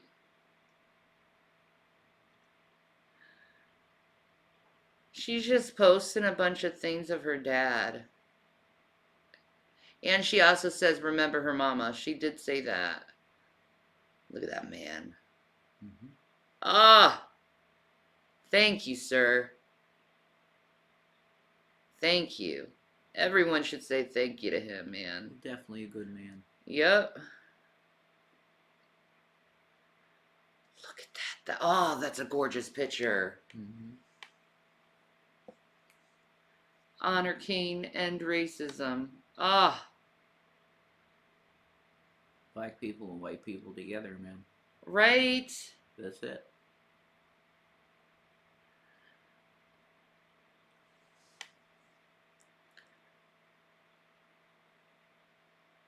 There's her mama. Mm-hmm. Strong woman. Mm-hmm. Yeah, You can see the strength in her face, man. very much.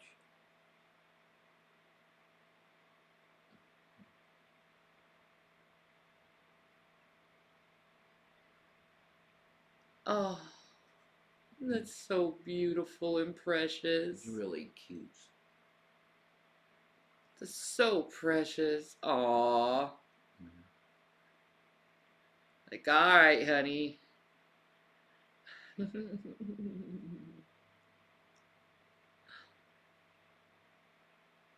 Oh, Yeah, Drag. look at that.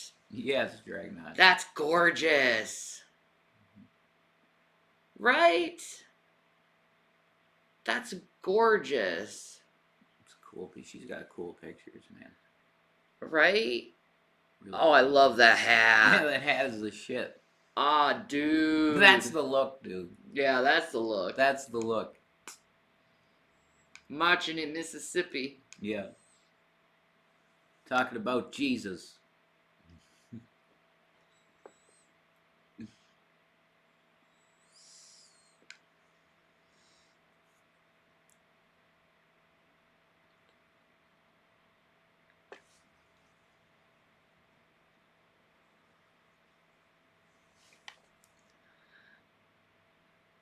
Okay, Bunny, stop arguing with Melly and trying to get information from her. I see what you're trying to do. Leave her alone. Holy fuck. Sheesh. Stop playing 20 questions about this woman. Melly, you don't need to answer to her. That shit's bullshit, man. Sorry about that, Melly. I don't know what's happening. But I just see Bunny just acting Warren like an Chat. asshole to Melly, and it's getting on my nerves. and a Warren chat. Thank you, Shani. You're welcome. Holy fuck. You gotta chill out in the audience a little bit. Right? Like Melly's explained what she was, and then she's doing 20 questions trying to figure out if she's being truthful about her statement or not. It's bullshit. You're just trying to get information. I see you now.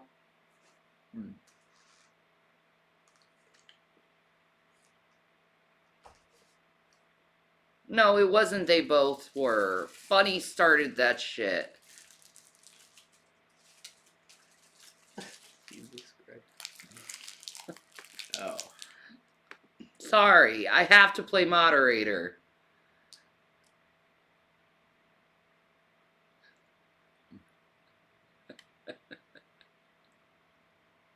Holy shit. Holy shit, man. You gotta be chill. Yeah. Chill out. All I'm seeing is these big, giant fucking paragraphs and knowing what else these people are fucking saying. Oh my god. Holy shit.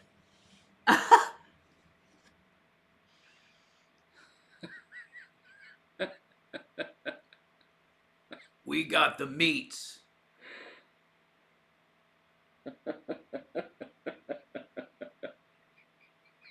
Holy shit. Like, people need to chill, man.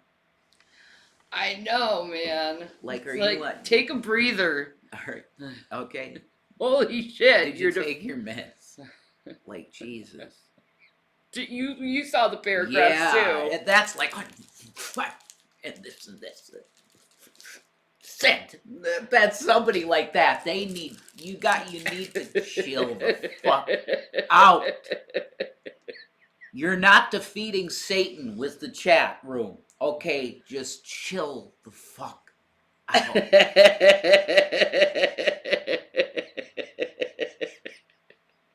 It doesn't need to be this way, okay? We can casually discuss things and right? Yeah. And understand that everybody has different viewpoints and opinions. Yeah. Some of us are even sadists. We can agree to Okay. disagree. Yeah. Okay, and if you're gonna go and play, I'm going to try to like get my audience members to say where they're from or what they've done in their. No. Yeah, I'm not playing that game. I Damn see it. through that bullshit. That's bullshit. Yeah, no. People can say I'm a nurse, and you're just gonna have to accept they're a nurse. I will not allow the 20 fucking questions about someone's career. Don't be doing that to people. It's fucking bullshit, and it's none of your fucking business anyway.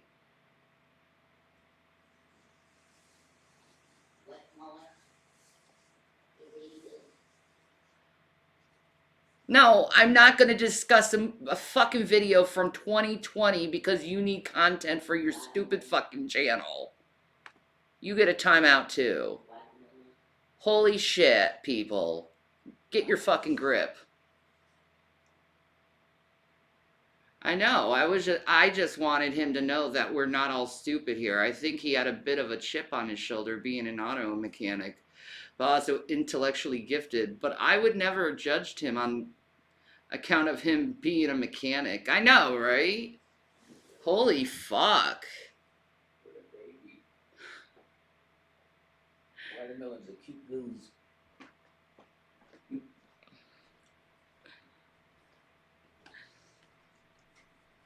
Who wants a hot dog?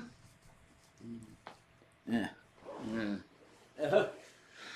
I'm not the biggest fan of hot dogs, actually.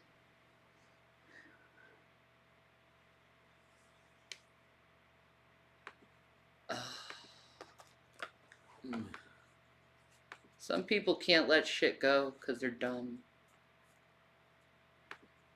And I'm not discussing stupid fucking thing anymore. Because Oh, Lord. half the things I said in 2020, I really don't fucking remember because I was smoking a lot of fucking pot. But I need to take a piss. Rev will talk to you while I take a piss. Yes, ma'am. Yes. Okay. Yes, yes.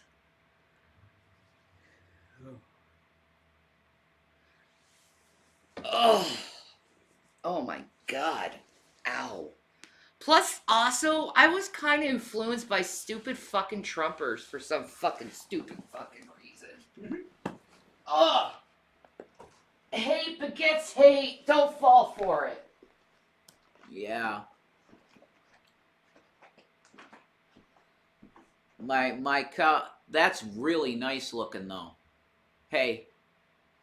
All right.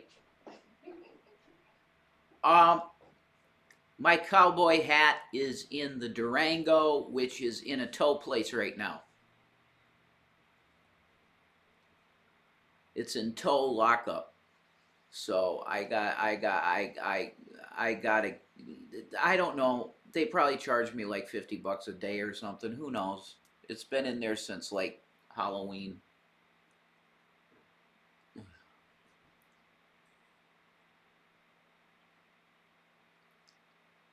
No, I kept calling places drag, and it's like I just there's been more than a few things on my mind right now, so I have not. Hey, baby. You know what? I was just thinking. We should do a Mook Bonnie moment for our folks with the cookies and milk. Yeah. No, the guy took it. Yeah, it's one thing at a time. Exactly, drag.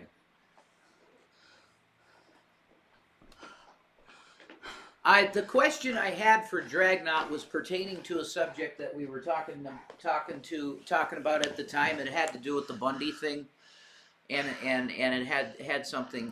It had something to do with the subject matter that's past. So I don't need to ask the question. No, we're not talking about the past. We're moving on. Bye. You guys spent 10 years talking about the past with me. I'm gonna move on with my fucking life. Thanks. Ah, Oh, fuck. need a drink? Yeah. Yeah. You want some of this? Not really, not right now. I can't fucking breathe right now. Let me catch my breath.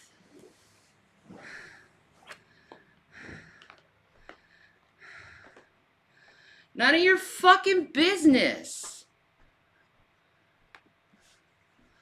Do you know what none of your fucking business means?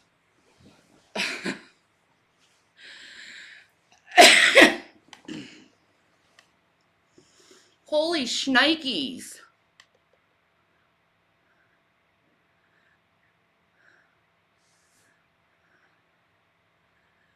Man, you come back faster from the bathroom than most of the women I know. I must get your secret so we can leave on time for me and Mrs. Drag's next date. The bathroom's next to me. And I guess, being trained in the Navy, you have only a certain 30 seconds for potty time, so I kind of, been doing that since then.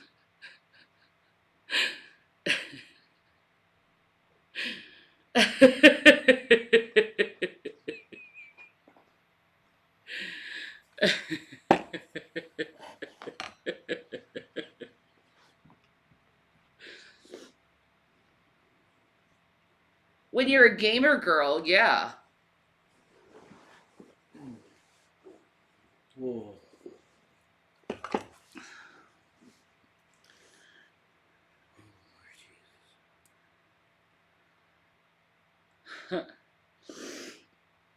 Yeah, he doesn't need to assist me anymore. Which is good. You have progress.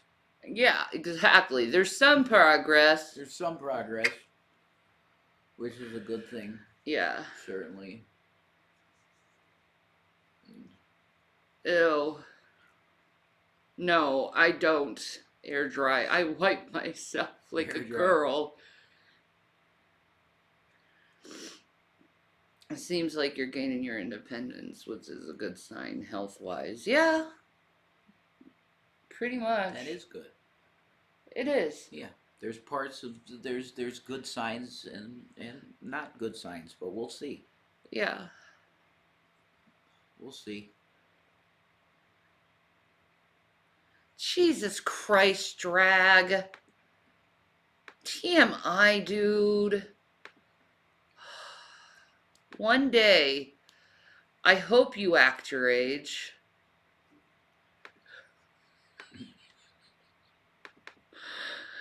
God only knows, though.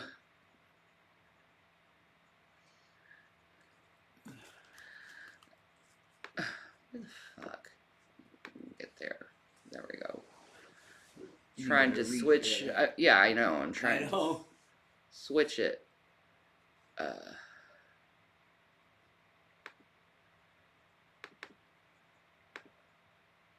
There we go. Yeah. Ha ha. Ha ha ha ha. Getting jiggy with it. Na na na na na na na. Na na na na na na. Na na na na na na na. Na na na na na na na. He's right.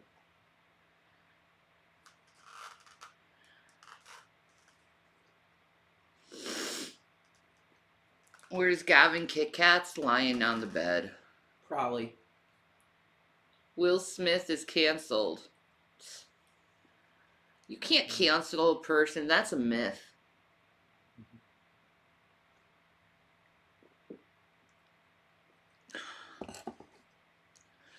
Rev, Jason, my love, What? would you like to tell the folks why you wouldn't have go in your tanning bed? Well, I don't like the aesthetic of it. I would not choose to look like that. Personally. I don't mind my white skin. But other than that, I don't think it's too healthy for your skin either. There. Has nothing to do with me. What? Drag said, I don't think Shani wants Rev to go to blah, blah, blah, blah, blah. You know what, Drag? Time out. Stop doing that Shani against Rev shit. I don't get it. Like, holy fuck, dude. Quit that fucking bullshit. You've been doing that for years and people have think that's fucking true. Go in the corner. You're being annoying.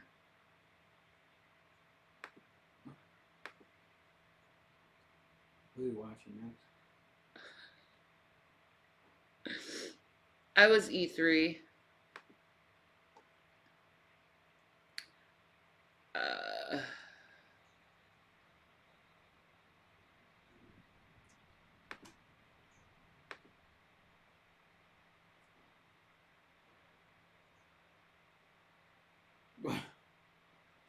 What the fuck? Fucking Owen Hart. My god, why is this stuff on my screen? I don't know.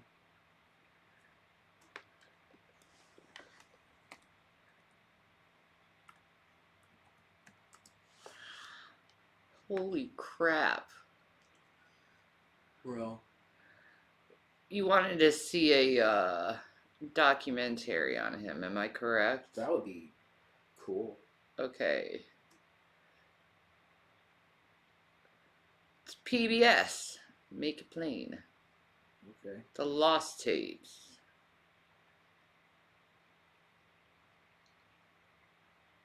I mean, Ooh! His fiery speech addressing police brutality. I want to see that. all right. Heck yeah, man.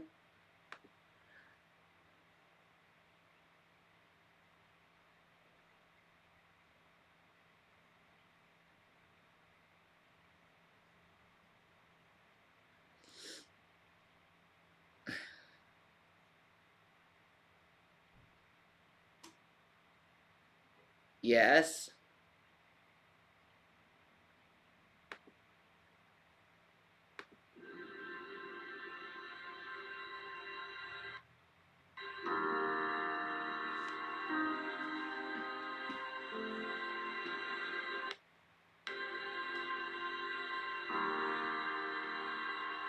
That's bullshit. All they were doing was unloading shit.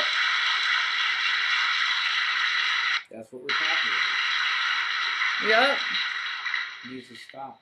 In order for you and me to devise some kind of method or strategy to offset some of the events or repetition of the events that have taken place here in Los Angeles recently, we have to go to the root. We have to go to the cause. Dealing with the condition itself is not enough. And it is because of our effort toward getting straight to the root that people oftentimes think we're dealing in hate. We are oppressed. We are exploited. We are downtrodden. We are denied not only civil rights, but even human rights. So Mm-hmm. the only way we're going to get some of this oppression and exploitation away from us or aside from us is come together against the common enemy. Who taught you to hate the texture of your hair? Who taught you to hate the color of your skin to such extent that you bleach to get like the white man? Who taught you to hate the shape of your nose and the shape of your lips? Who taught you to hate yourself? Oh, God. That's so sad. Systematic racism right there. Mm-hmm. Just infiltrated everyone all at once. It's true. It's horrible shit. Mm-hmm.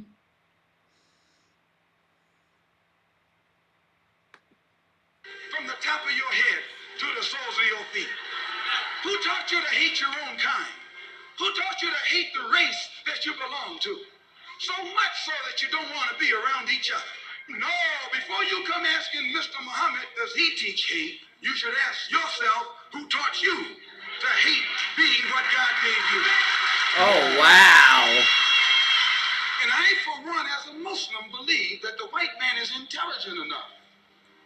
If he were made to realize how black people really feel and how fed up we are without that old compromise and sweet talk. Stop sweet talking him. Tell him how you feel. Tell him what kind of hell you've been catching, and let him know that if he's not ready to clean his house up,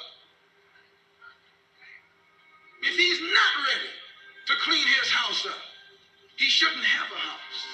Oh. It should catch on fire and burn down. Whoa. Whoa. It's got a point, though, at that time. Yeah. Mm-hmm. Still is. It still is, too. Still is. Like, I'm so sick of hearing this shit, man. Yeah, it's bullshit. Mm-hmm. Might that be? It is bullshit. Like, the three evils in society, Martin Luther King. Ooh.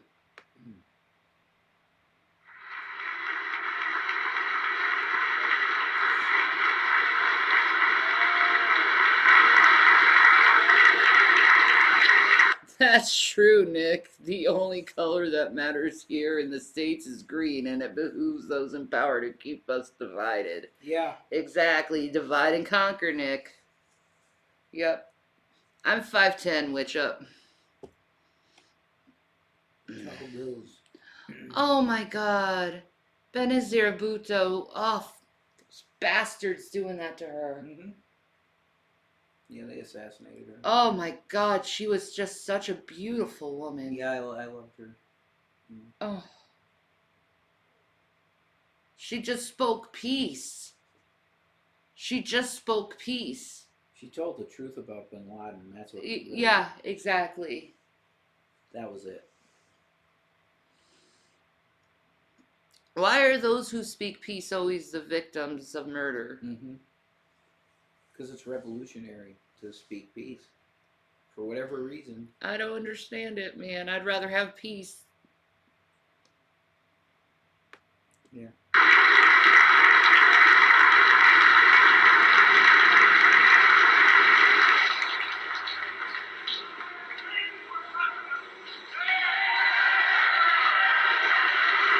Martin Luther King for president. Wouldn't have that been something? Mr. Chairman, friends and brothers in this first gathering of the National right? Conference on New Politics, You have a good day, Versa. ladies and gentlemen, can you hear me in the back? I don't know if the Klan is in here tonight or not with all the trouble we're having with these microphones.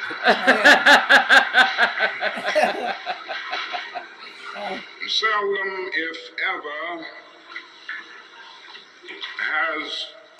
we're still working with it. As I was about to say, seldom, if ever, has such a diverse and truly ecumenical gathering convened under the aegis of politics in our nation. And I want to commend the leadership of the National Conference on New Politics for all of the great work that they have done in making this significant convention possible. Indeed, by our very nature, we affirm that something new is taking place on the American political horizon. We have come here from the dusty plantations of the Deep South and the depressing ghettos of the North. We have come from the great universities and the flourishing suburbs. We have come from Appalachian poverty and from conscience-stricken wealth. But we have come. And we have come here because we shared a common concern for the moral health of our nation. We have come because our eyes have seen through the superficial glory and glitter of our society and observed the coming of judgment. Like the prophet of old, we have read the handwriting on the wall. We have seen our nation weighed in the balance of history and found wanting. That's some heavy Right? shit. It's We have come because we see this. Daniel. Yeah. He's like Daniel before Nebuchadnezzar. Yeah. Like, he's heavy. Whoa. Right? This is great speech. This is an amazing speech. I don't believe I timed you out. It may have been one of my mods, though, Mango. But I don't believe I've timed you out, sir. Or are you trolling me? That is the question. Finally, I am free. Thank God Woo! Almighty. Dragnot, say praise Jesus. Say praise Jesus. That's right. Just say praise Jesus, Drag. Just do it. It's It'll good. feel good. It does feel good. It does. One day I shall be able to speak my mind without fear of being timed out. I have a dream to... Drag! No, it's the content of your character, sir. You're acting like a doink.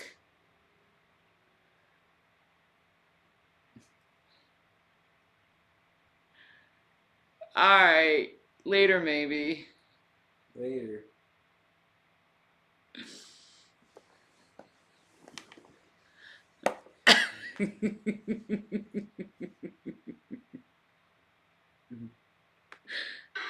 As a dark hour in the affairs of men.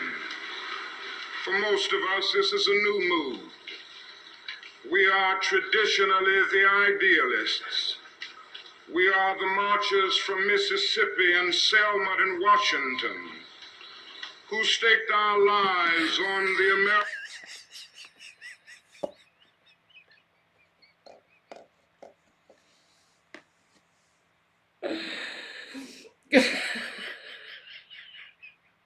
You fucking asshole.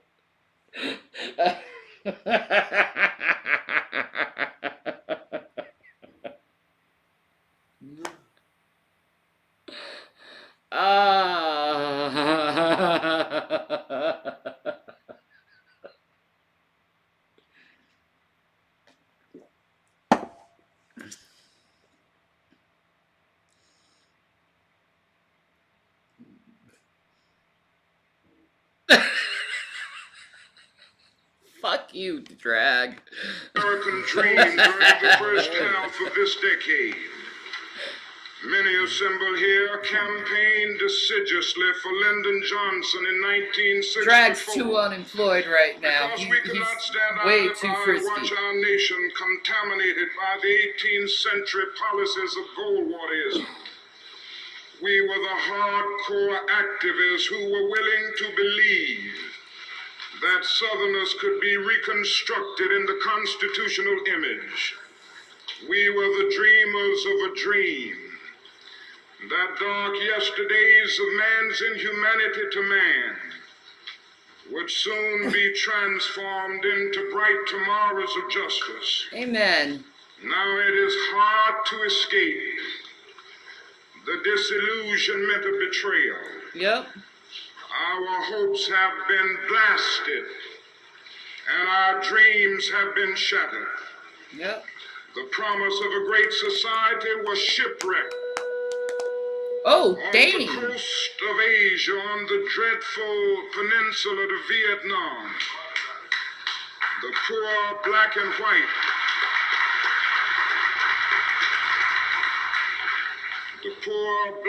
white, are still perishing on a lonely island of poverty in the midst of a vast ocean of material prosperity. What happens to a White. dream deferred? Quite. It White. leads White. Like wheat. White. My white ass. Yeah.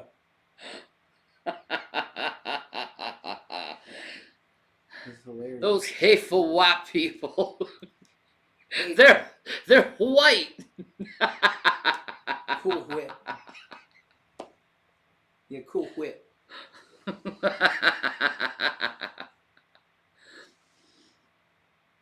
Sorry. My mind just goes to weird places sometimes. Insane, man. It's all good though. White. No! Celebrity juicer, no! Don't say it. No! Don't say it. Holy shit, juicer, no!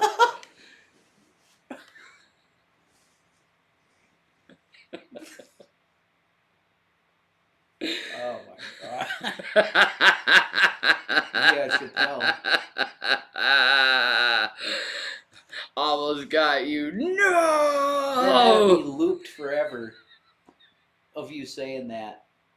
That Dave Chappelle skit. I know, right? Fuck me. Exactly. There's only one race, the human race. Exactly. Fuck. to bewildering frustration and corroding bitterness. I came to see this in a personal experience here in Chicago last summer. And all the speaking that I have done in the United States before varied audiences, including some hostile whites. The only time that I have ever been booed was one night in our regular weekly mass meeting by some angry young men of our movement. I went home that night with an ugly feeling. Selfishly, I thought of my sufferings and sacrifices over the last 12 years. I know what you talking about, the celebrity juicer. It was hilarious. Yeah, it's funny shit.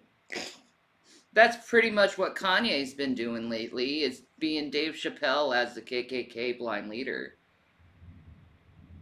Thank you, Chef Pandu. Thank you. Mm-hmm. Yes, we have a chef in the house. Chef Pandu. Mwah! Thank you. Why would they boo one so close to them? But as I lay awake thinking, I finally came to myself. He And I came. could not for the life of me have less than patience and He came to himself. Cool. Baby, What? you're cute. Yeah. You're cute.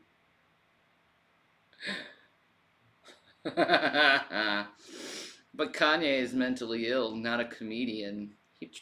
He probably thinks he's a comedian, to tell you the truth. He does everything. He's a multi-billionaire, revolutionary. Anyway. Mm-hmm. Understanding for those young men. I'm a For 12 connoisseur. years, I and others like me had held out radiant promises of progress. I had preached to them about my dream. I had lectured to them about the not too distant day when they would have freedom all here now. I had urged them to have faith in America and in white society. Oh, Their hopes that's had soared. beautiful. They were now booing me because they felt that we were unable to deliver on our promises. They were booing because we had urged them to have. That's so beautiful. He has faith in us. Mm-hmm. That will love them. Thank you. Yeah. I do love you. Mm-hmm. That's a precious moment. Oh, what a beautiful man. Mm-hmm. Definitely. Faith in people who had too often proved to be unfaithful. They were now hostile because they were watching the dream that they had so readily accepted turn into a frustrating nightmare. This situation is all the more ominous in view of the rising expectations of men the world over. The deep rumblings that we hear today, the rumbling of discontent, is the thunder of disinherited masses rising from dungeons of Thank oppression you, Jesus. to the bright hills of freedom. All over the world, like a fever, freedom is spreading in the widest liberation movement in history. The great masses of people are determined to end the exploitation of their races and lands. And in one majestic chorus, they are singing in the words of our freedom song, "Ain't gonna let nobody turn us around."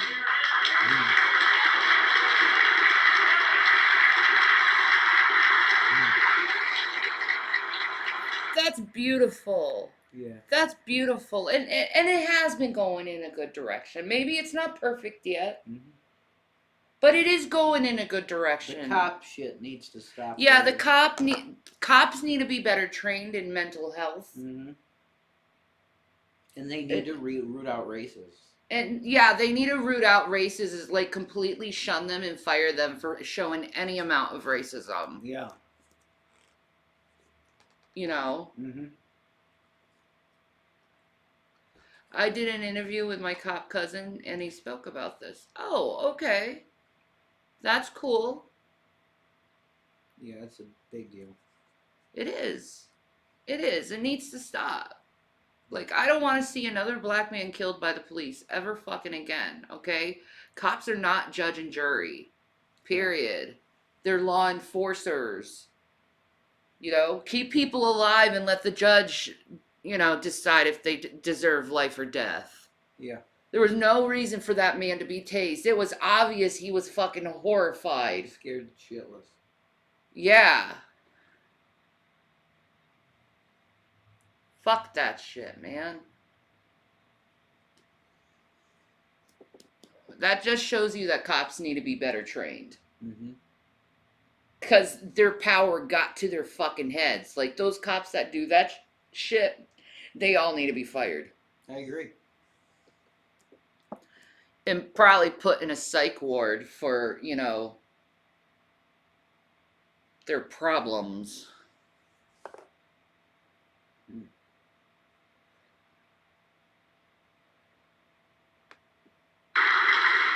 And so the collision course is set. The people cry for freedom, and the Congress attempts to legislate repression. Yep. Millions, yes, billions, are appropriated for mass murder. War. 90% of our fucking our budget goes to fucking war. Insane. Why are we spending 90% of our budget to kill people when we could take that 90% and take it to save people? Mm-hmm. Military-industrial complex. No, Drag, you're not allowed to plug yourself on my channel. Sorry. It's not about you. This is about Martin Luther King, and if you continue to do this, I will block you. Okay? Go promote yourself somewhere else. Like, seriously, dude.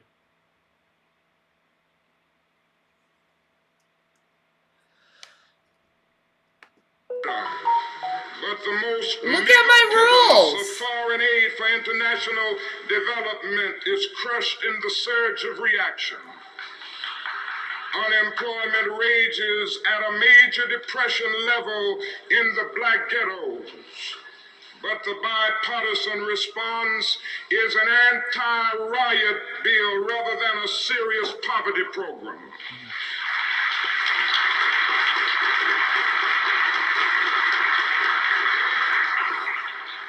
The modest proposals for model cities, rent supplement, and rat control, pitiful as they were to begin with, get caught in the maze of congressional inaction. And I submit to you tonight that a Congress that proves to be more anti-Negro than anti-rat needs to be dismissed. Yep. And they need to do that in the jails and the prison system, and they still have work to do in that. Mm-hmm. They need to do it in the jails, the prison systems, and the medical thing. Yeah. You know, what they do to black women in the medical industry is disgusting. Absolutely disgusting. They give black women separate rules than white women, and that's bullshit. You don't do that. You don't do that. You don't give white care better care than that. That goes completely against the Hippocratic Oath. Mm-hmm.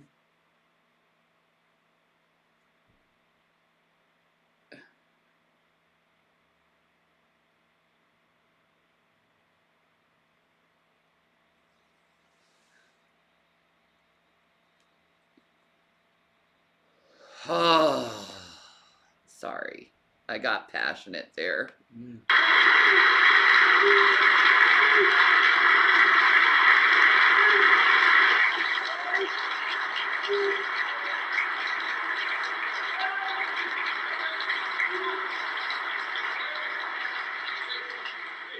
It seems that our legislative assemblies have adopted Nero as their patron saint. Oh! And while our cities burn. Ooh.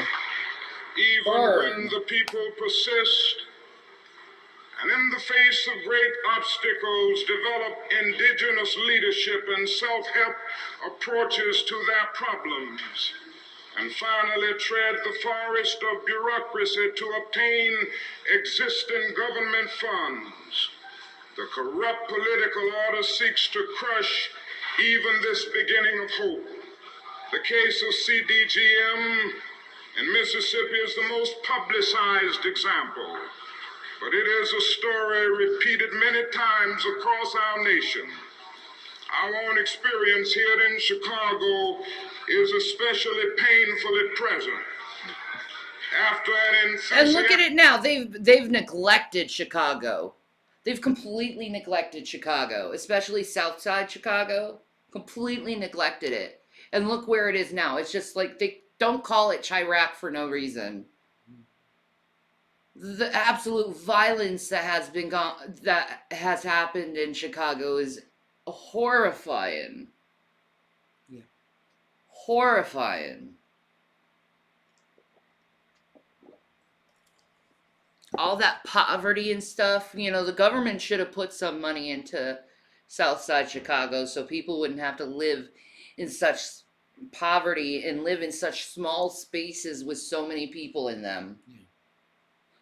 Hi, Luke Bryan. Hello.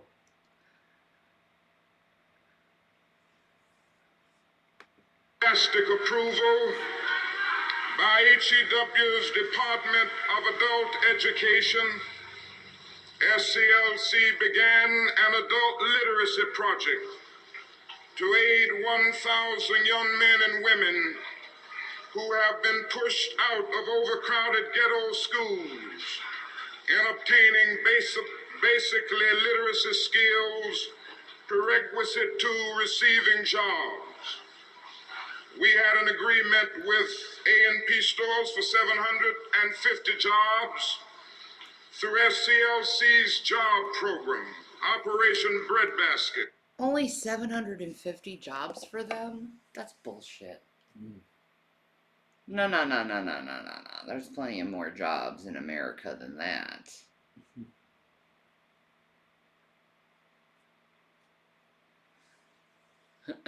MLK was amazing. I know, right? I love hearing him preach. And had recruited over 500 pupils the first week. At that point, Congressman Kuczynski and the Daily Machine intervened and demanded that Washington cut off our funds or channel them through the machine-controlled poverty program in Chicago. Now we have no problem with administrative supervision, but we do have a desire to be independent of machine control and the Democratic Party patronage network.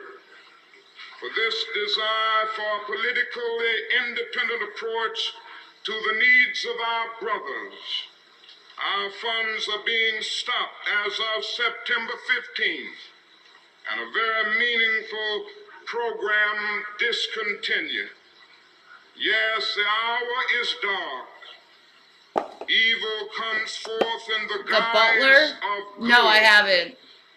It is a time of double talk when men in high places have a high blood pressure of deceptive rhetoric, Oh! anemia of concrete performance. They're still doing it, dude.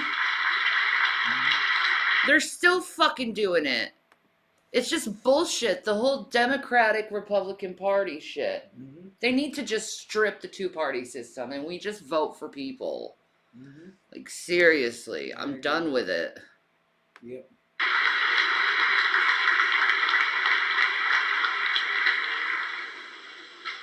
We crowd against welfare handouts to the poor, but generously approve an oil depletion allowance. Yeah, to make the right? rich richer. 6 Mississippi plantations receive more than $1 million a year, not to plant cotton, Someone's but no copying provision is made to feed the tenant farmer who is put out of work by the government subsidy.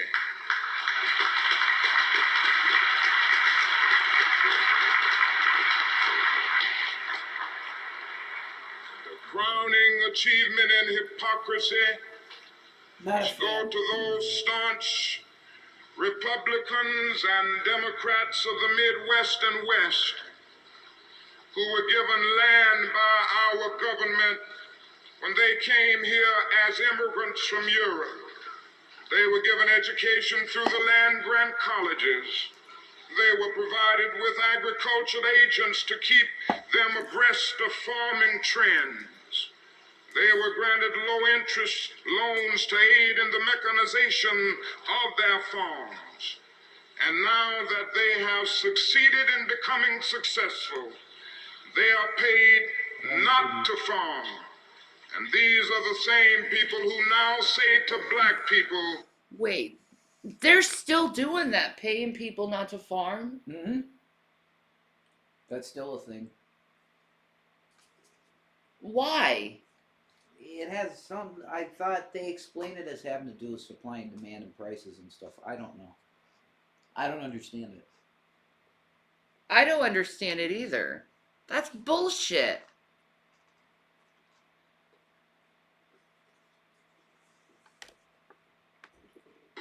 Whose ancestors were brought to this country in chains, and who were emancipated in 1863 without being given land to cultivate or bread to eat, that they must pull themselves up by their own bootstraps. Uh-huh. What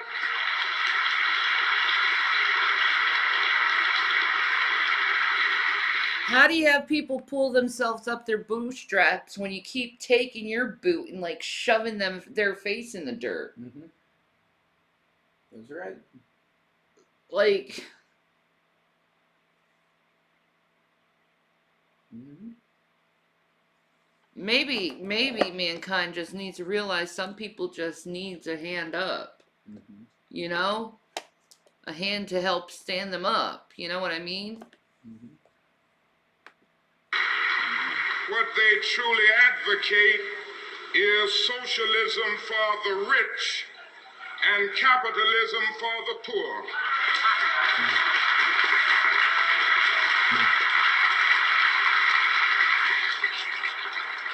Yup. And they do it through our fucking taxes. Mm-hmm. They do it through our fucking taxes. It's interesting. You know how they do it through our taxes? Well, let's just use Trump as an example. How he got $5 million, but yet paid zero into the system. Mm-hmm. That $5 million came from us. Regular taxpayer, yeah. Regular fucking taxpayers, right? Yeah. So, like, that's just one millionaire, right? That's just one. All of them are doing this. Yeah. All of them are doing this. So basically what's happening is they're paying, these rich people are paying nothing into the system, and we're paying so much into the system, and they're sucking up all the capital. It's a it's two-tier system. Yep. It's a Rich- pyramid scheme. Rich and poor. That's it. It's a pyramid scheme. Yeah. And they got a vacuum cleaner with the poor people, Yep. taking most of what you Yep. have. It's rough. Our tax code needs to be reformed. Yeah. I wish that I could say that this is just a passing phase in the cycle of our nation's life. Certainly times of war, times of reaction throughout the society. But I suspect that we are now experiencing the coming to the surface of a triple-pronged sickness that has been lurking within our body politic from its very beginning. That is the sickness of racism, excessive materialism, and militarism. Yep. Not only is this our nation's dilemma, it is the plague of Western civilization. Yes, it As early is. as 1906, W.E.B. Du Bois prophesied that the problem of the 20th century will be the problem of the color line. Now, as we stand 2/3 into this crucial period of history, we know full well that racism is still that hound of hell which dogs the tracks of our civilization. Ever Yep. since the birth of our nation, white America has had a schizophrenic personality on the question of race. Yep. She has been torn between selves, a self in which she proudly professed the great principles of democracy, and a self in which she madly practiced the antithesis of democracy. Mm-hmm. This tragic duality has produced a strange indecisiveness and ambivalence toward the Negro, causing America to take a step backward simultaneously with every step forward on the question of racial justice. To be at once attracted to the Negro and repelled by him, to love and to hate him. There has never been a solid, unified, and determined thrust to make justice a reality for Afro-Americans. The step backward has a new name today. It is called the white backlash. But the white backlash is nothing new. It is a surfacing of old prejudices, hostilities, And that's the Trumpers. Some of them, yeah. That's the Trumpers. It's still going on, man. It's still like not stopped. Mm-hmm. Like it's so stupid at this point. Very stupid. You know, how many of our families are intermingled now? Like Right, most everybody. families are intermingled. Just about, yeah. You know, I know my family is. So it's like, why are we judging ourselves when we're all part of each other? Mm-hmm. You know? It's time for this stupid shit to end. Mm-hmm. You know? It needs to end. I agree. ambivalences that have always been there. It was caused neither by the cry of black power nor by the unfortunate recent wave of riots in our cities. The white backlash of today is rooted in the same problem that has characterized America ever since the black man landed in chains on the shores of this nation. Amen.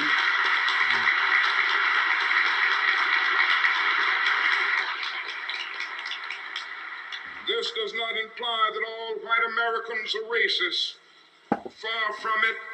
Many white people have, through a deep moral compulsion, fought long and hard for racial justice.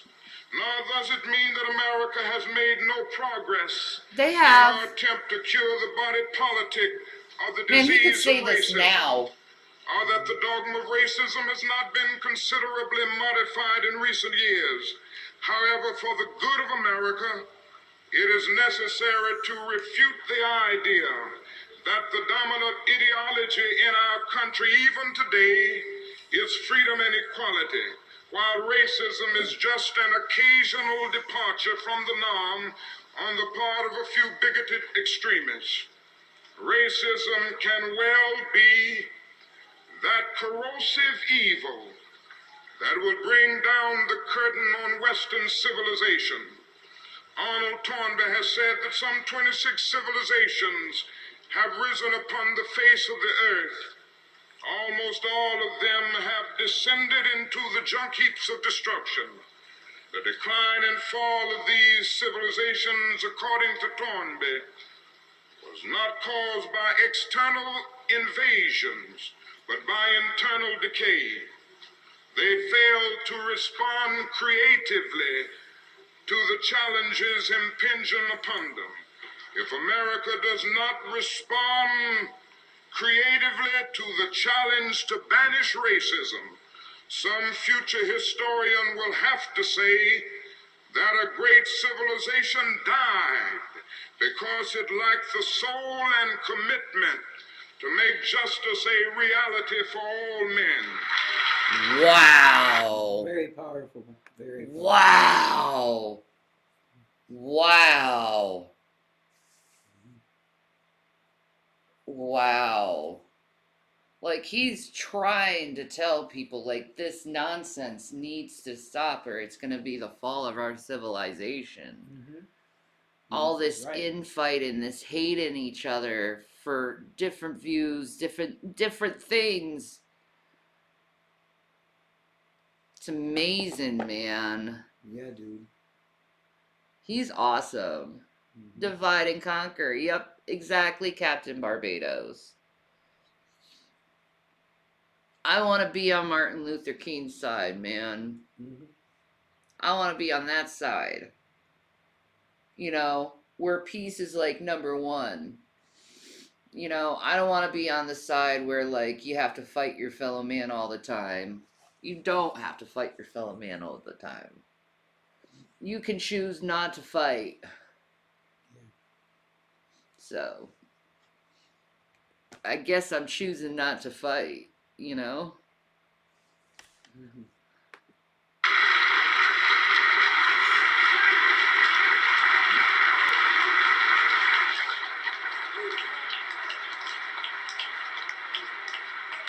second aspect of our afflicted society's extreme materialism.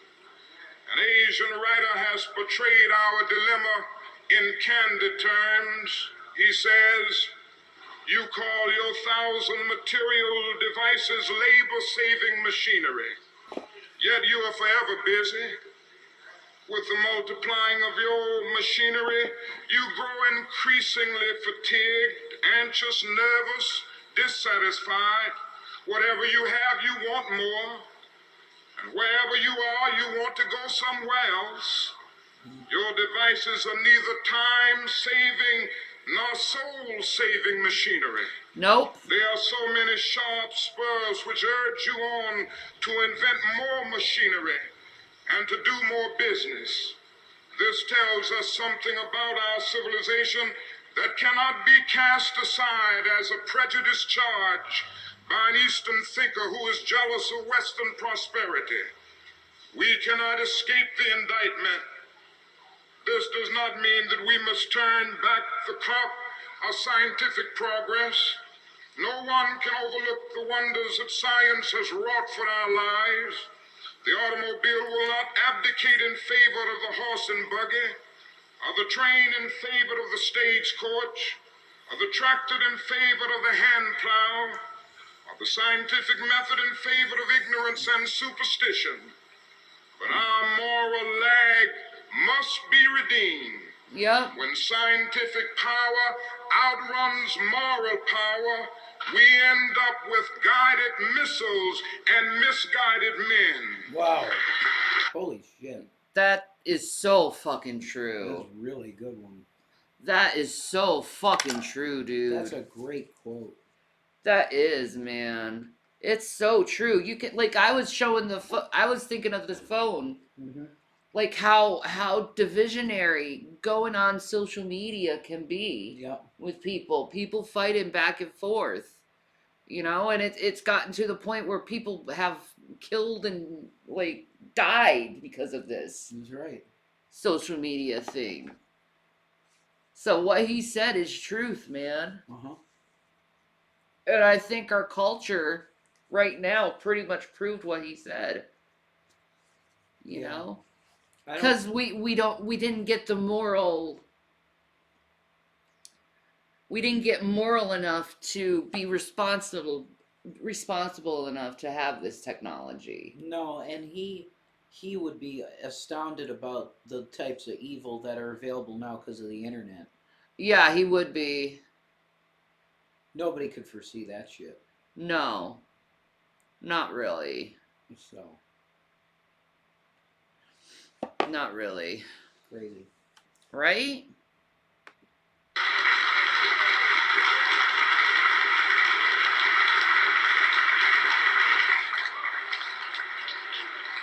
When we foolishly maximize the minimum and minimize the maximum, we sign the warrant for our own day of doom. Damn.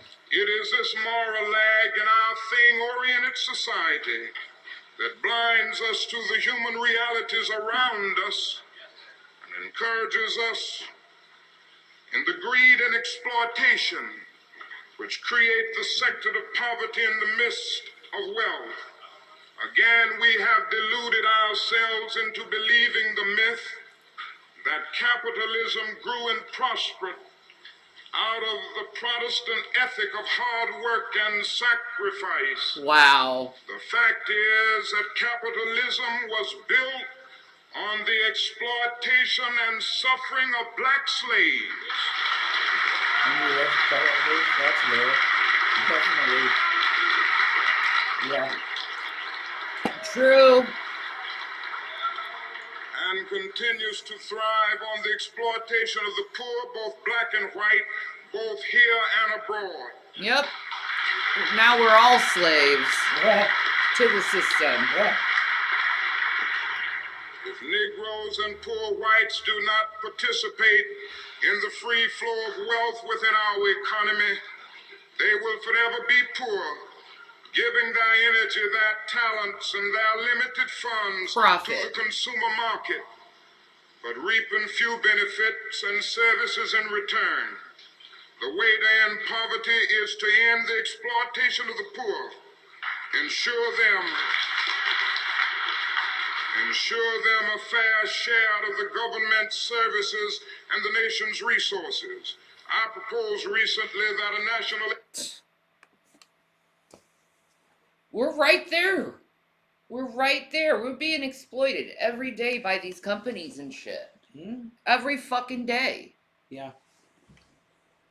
Like, he prophesied this country going down this way. Yeah, he did. He knew.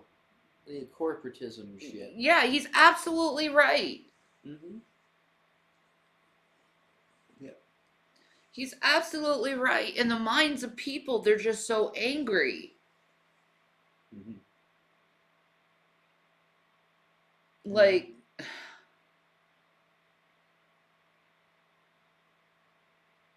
someone's got to think about people's happiness. Someone. Like someone.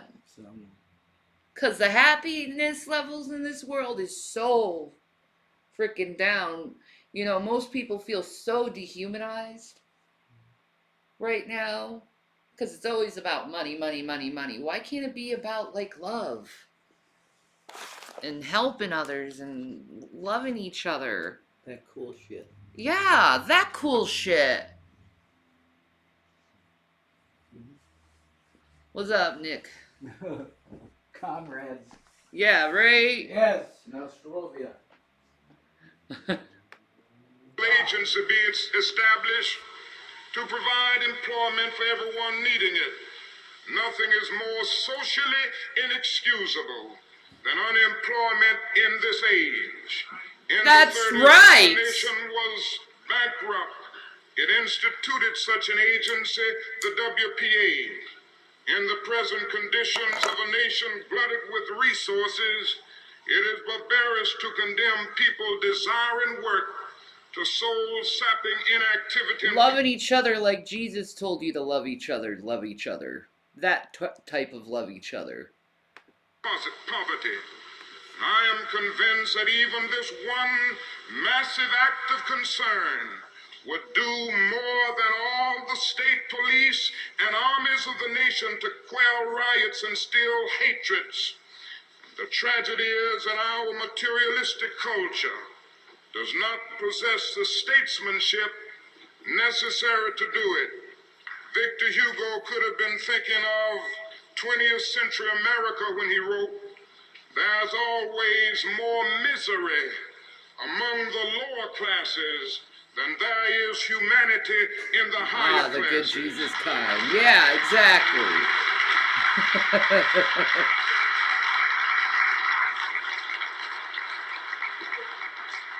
The time has come for America to face the inevitable choice between materialism and humanism.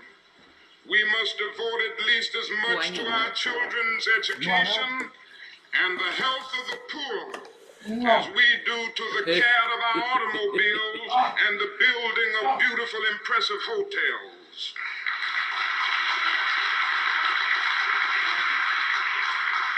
We must also Oh, maybe the quiet. She says, I'm eating those candies with jelly stuff inside. Old people hard candy. I love them. Last week was generic cinnamon hard candies. I love the strawberry candies with the jelly stuff. Old people candy is the shit, dude. I don't know why, but it is.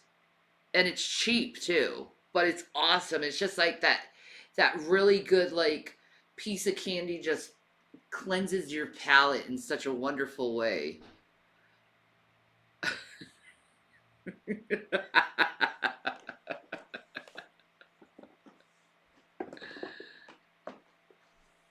Oh, Thank you. you're welcome.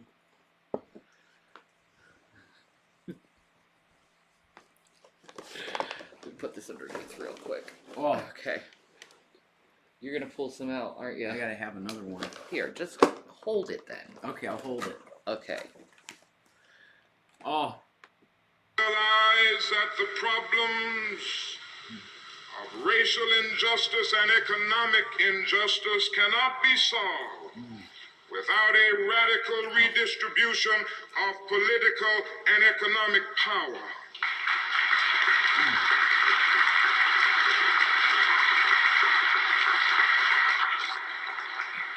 Oh, We must further recognize that the ghetto is a domestic colony.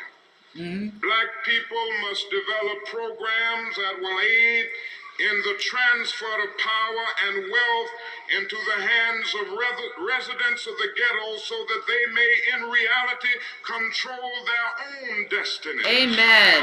yeah.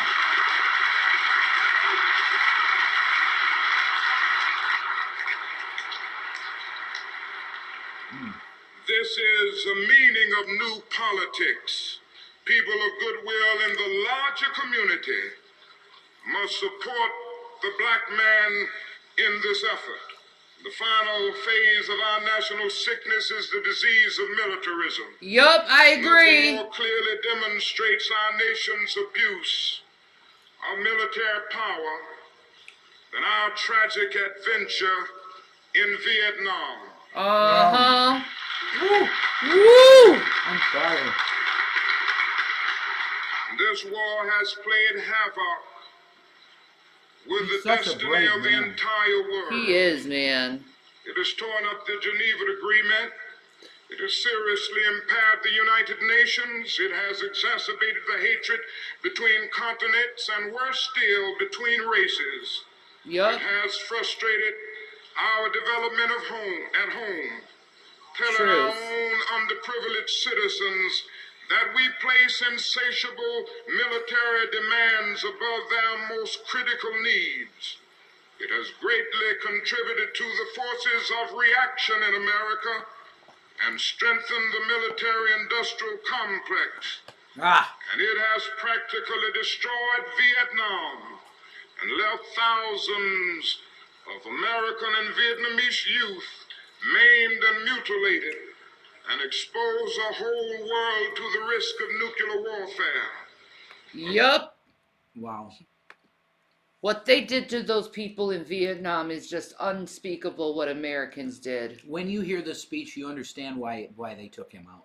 Yeah, you understand. Yeah, he was too dangerous in his speech of peace. Mm-hmm.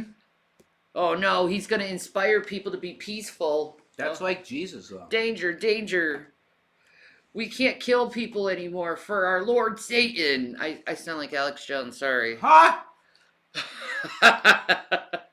Female Alex. Above all, I love that. the war in Vietnam has revealed what Senator Fulbright calls our nation's arrogance of power. We are arrogant in professing to be concerned about the freedom of foreign nations while not setting our own house in order. Many of our senators and congressmen They're still doing that stupid joyously shit. to appropriate billions of dollars for the war in Vietnam. Many Uh-huh. of these same senators and congressmen vote loudly against a fair housing bill to make it possible for a Negro veteran of Vietnam to purchase a decent home. They need to do that now for us. All of us. Mm-hmm. This is bullshit. Mm-hmm. Like, he warned us of all this shit, and it's happened to all of us. Because we didn't protect them of their rights. True.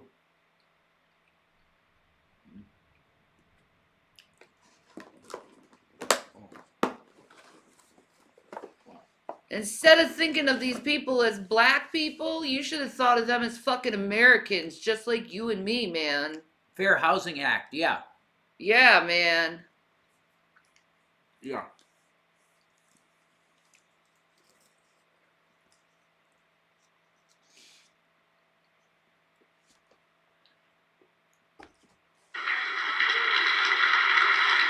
How about the Fair Renting Act?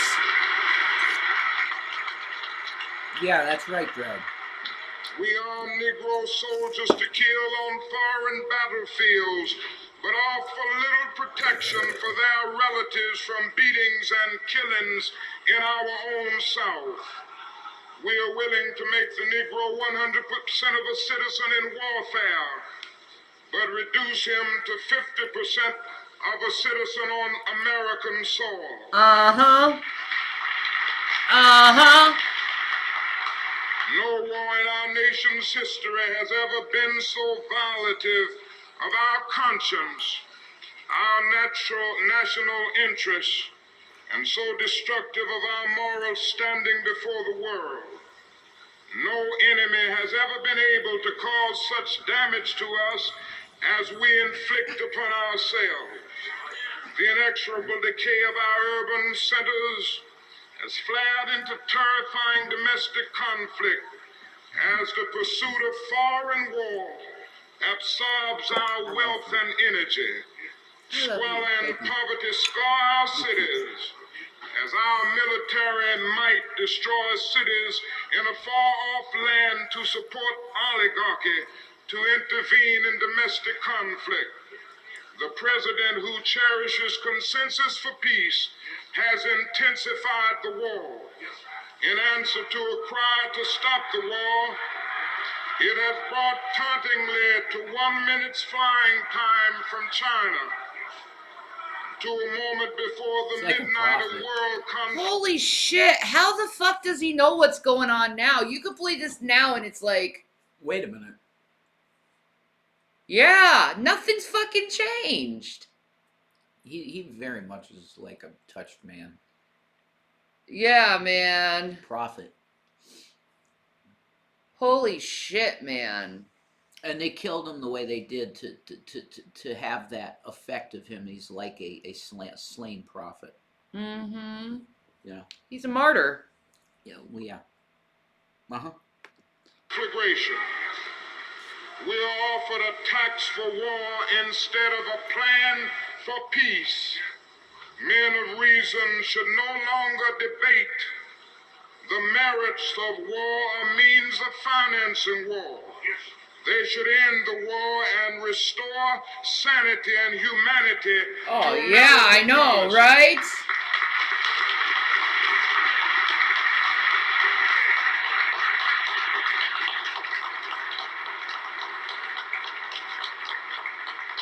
If the will of the people continues to be unheeded, all men of goodwill must create a situation in which the 1967-68 elections are made a referendum on the war. The American people Enough bullshit, man. Yep. The American people must I'm sick of war. America's been in war my whole fucking life. Yeah. In one way or another. I'm so sick of it. It was like the 80s were okay because it was like the Cold War, Yeah. so it wasn't so bad. But it's like once the 90s hit, fucking George Bush came into fucking power. Saddam. Yeah. And then, you know, fucking Clinton carries that shit over. Kosovo. He did his shit. Yeah. In Europe. Yeah, he did a bunch of bad fucking murder too. Yeah. Like, fuck war. Yeah, it's dog shit. People really need to stand up to their leaders and say, fuck war. Forever. Yeah. No more killing each other. Like, just like, no, I'm not doing it. And stand down. Yeah. I'm not going to kill people anymore. Right? For the sake of what? Yeah. Too much money to be made. Yeah, fuck money. What does money ever fucking do but make these people even more The miserable? military-industrial complex, yeah. Right? That's a deal. They're all stressed out over making more money when it's like, dude. Yeah, and their stock portfolios go to zero sometimes, and then they jump off buildings. I know, I right? mean, we're not doing them any favors keeping the system. No.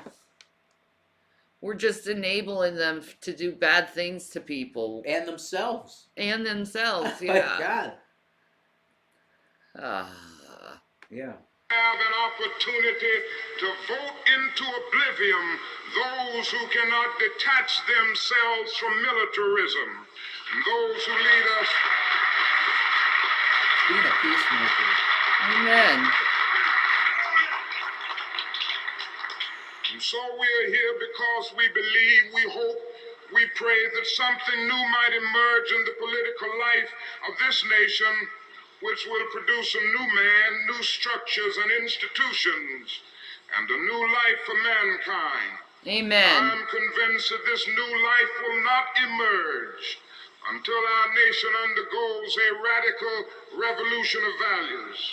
When machines and computers, profit motives, and property rights are considered more important than people, the giant triplets of racism, economic exploitation, and militarism are incapable of being conquered. A civilization. And we see that right now. Definitely.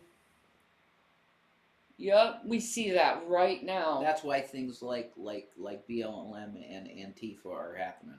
Yep. So it manifested exactly like he said it would. It did, man. Mm-hmm. That's true, Warner. I agree with you there. Mm-hmm. I agree there. We need to get off of the system of credit. Yeah. That goes to the Fed. Yep. Interest rates, all this bullshit. Mm-hmm. Nah.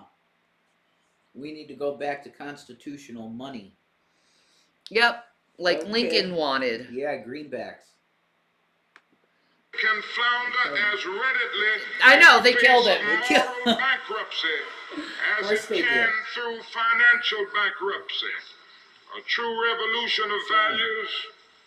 Pause Soon that just one cause second, us to because if you go to this, this is a huge fucking thing, and you're gonna see it, and you're gonna go, "Wow, really?" They did it with Lincoln, right? Mm-hmm. What was the thing that Gaddafi was doing right before he got popped? Yeah, doing the same thing. His own currency based on Yeah. oil revenues. Yep. That's it. You don't do that, you get popped. You're over. Okay, Jason. That's it. The fairness and justice of many of our past and present policies. We are called to play the Good Samaritans on life's roadside, but that will only be an initial act. One day the whole Jericho Road must be transformed. Jericho so Road. Men and women will not be beaten and robbed as they make their journey through life.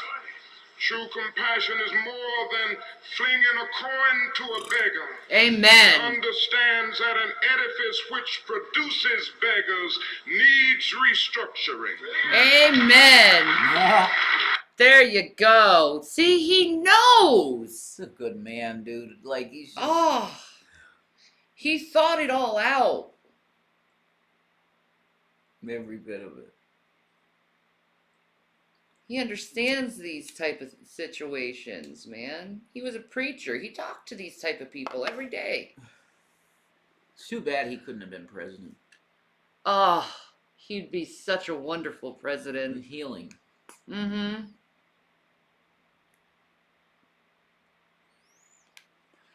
Amen, Warner. Amen to that. Yeah.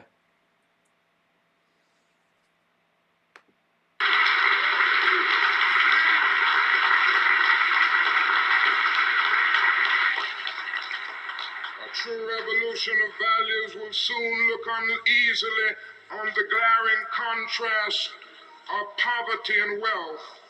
With righteous indignation, it will look at thousands of working people displaced from their jobs with reduced income as a result of automation, while the profits of the employers remain intact. Yeah, And right? say, this is not just. No. It will look across the oceans and see individual capitalists of the West investing huge sums of money in Asia and Africa only to take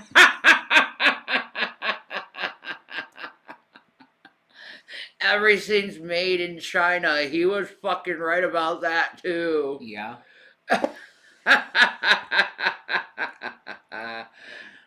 We do. We need another Boston Tea Party thing going on.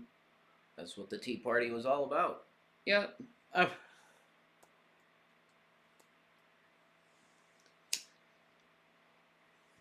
We're not being properly represented in government. Mm-mm. In a case like that, they have no right to take your money. Zero. That's Because true. your rights, your dignity and human rights and all of that is not being represented the way it's supposed to be in a representative republic. That's the way it's supposed to work if you're going to have that system that they set up. Yep. Representative. That they're not. So you're out. You're a fraud. Takes the profits out with no concern for the social betterment of the countries and say this is not just. Yeah, exactly. They're still robbing from Africa. Yeah. Diamonds and shit and everything. They're still robbing fucking Africa. It Robber will look at our barons. That's what alliance they do. with the landed gentry of Latin America and say this is not just. A true revolution of values will lay hands on the world order and say of war, this way of settling differences is not just. Nope. This business of burning human beings with napalm, of filling our nation's homes with orphans and widows, of injecting poisonous drugs of hate into the veins of peoples normally humane, of sending men home from dark and bloody battlefields physically handicapped and psychologically deranged, Yup. cannot be reconciled with PTSD. wisdom, justice, and love. A nation that continues year after year to spend more money on military defense than on programs of social uplift is approaching spiritual death. Amen. He said it. He did. He said it. And you just said that. I know. Literally. We're taking all these dollars and using it on death, and instead we could be using it on life. Enriching. And taking care of people. No. No, we're gonna toast people with napalm instead. Yeah, exactly. What the fuck? Yeah. God would have to turn his back on people like that. Yeah. Eventually. Totally. Eventually. Totally. He's bearing with us. Ugh. Yeah. He is. Like, you're still pulling that shit of killing your brother? God. Like he says, oh, myself. Right? Like, what the hell is wrong with you? Why don't you get it yet that you don't kill your fellow man for anything? Why are you spilling blood?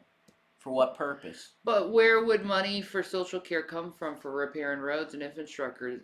But the thing is, you take the money that you put into war and you put it in things that will help us, like repairing roads and infrastructure. Yeah. Just take it out of the fucking kill machine. Well, the thing that people have to understand is Like that 90% of our taxes are going to killing people. It's bullshit. Ah, yeah.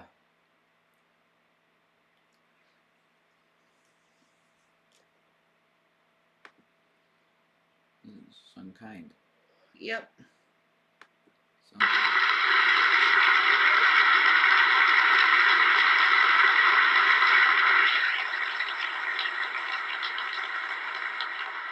So what we must all see is that these are revolutionary times. Like, I gotta give Germany props. You guys learned more from war than any other country Yeah. at this point. Like, Germany, they pretty much are like no to war. Mm-hmm. Like, completely. Your country learned their lesson, which is good. I hope all the other countries learn their lesson soon about it. Me too. You know, and can know what evil we could actually do and create. Yeah. Like, we don't need to be creating any more evil in this world, man. Because No. we could do so much better. Yeah. Yep. Sometimes, Melly, but if everyone stood down, there'd be no involvement in war. No.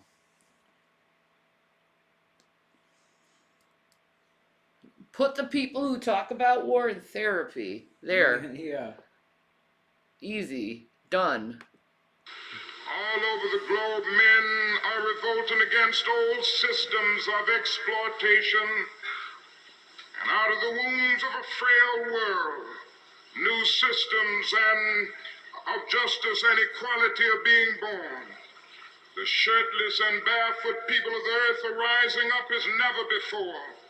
The people who sat in darkness have seen a great light. We in the West must support these revolutions. It is a sad fact that because of comfort, complacency, a morbid fear of communism, and our proneness to adjust to injustice, the Western nations that initiated so much of the revolutionary. That's true, but that's when you point them out and give them therapy. You force therapy on people. I really think it would help. Like, oh, okay, we could throw people in jail and then force therapy on them, or we could do preventative measures and just force therapy on them so no bad thing happens. Sounds fair. Because if you go to jail, they're probably gonna throw fucking therapy at you in some way, Yeah. shape, or form. They're gonna evaluate you Yeah. in some way. Yeah. So, like, it's just best to just go to therapy to begin with, so no bullshit happens. Yeah. And if it does happen sometimes, more therapy. Spirit of the modern world have now become the arch anti-revolutionaries. This has driven many to feel that only Marxism has the revolutionary spirit. Communism is a judgment.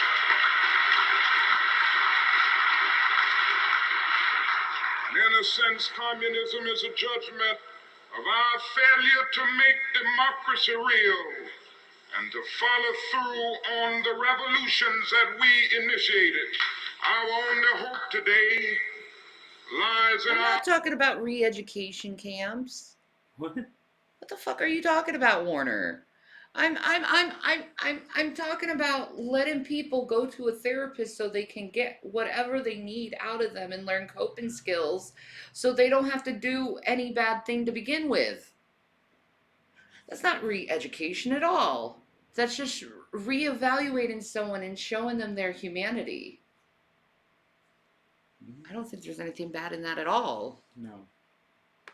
ability to recapture the revolutionary spirit and go out into a sometimes hostile world, declaring eternal opposition to poverty, racism, and militarism. With this powerful commitment, we shall boldly challenge the status quo and unjust mores, and thereby speed the day when every valley shall be exalted, and every mountain and hill shall be made low, and the crooked places shall be made straight, and the rough places plain. May I say in conclusion that that is a need now more than ever before for men and women in our nation to be creatively maladjusted. Yep. Mr. Davis said, That's exactly what I'm talking about. Damn, I'm talking right before he does. I know. Holy shit, man. This is the spirit of God. I know, that's so weird. I think that's the spirit of God. I've never heard this speech The before. spirit of Elijah.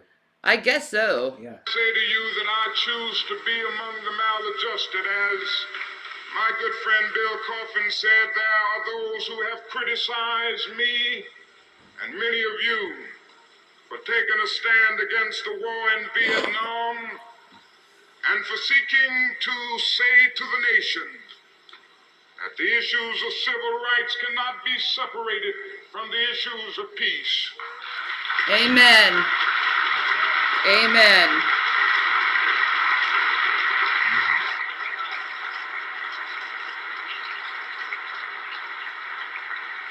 I want to say to you tonight that I intend to Ooh. keep these issues mixed because they are mixed.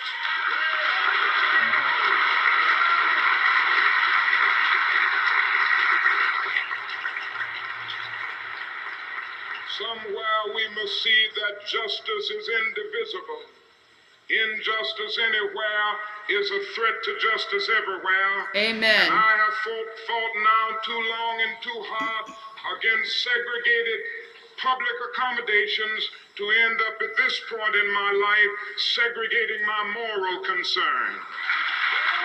There you go, dude.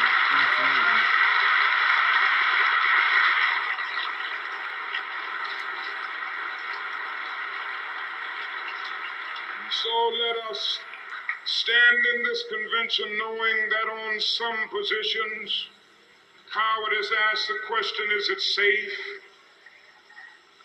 Expediency asks the question, is it politic?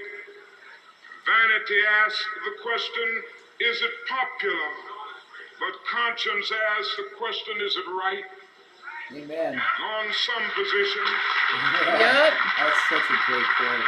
Amen. Chris on Matthews some always used to say that. positions, it is necessary for the moral individual to take a stand that is neither safe, nor politic, nor popular, but he must do it because it is right. Yeah, that's it. That's right.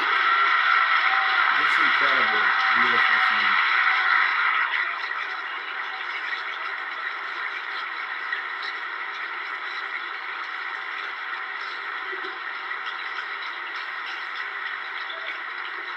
Yeah. And we say to our nation tonight, we say to our government, we even say to our FBI, we will not be harassed. We will not make a butchery of our conscience. We will not be intimidated, and we will be heard.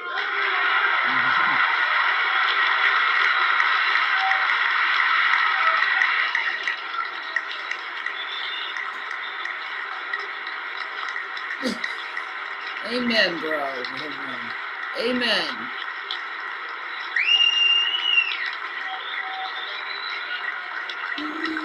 They fucking love him. Yeah. Great speaker. One of the best, right?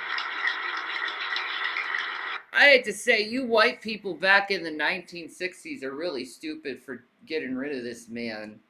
You have no idea how fucking stupid you are for that shit, for hating on him and stuff. Like, he could have saved this country really better than anyone. Yeah, I think so. Because he was a just and moral man. Yeah. Oh, sorry.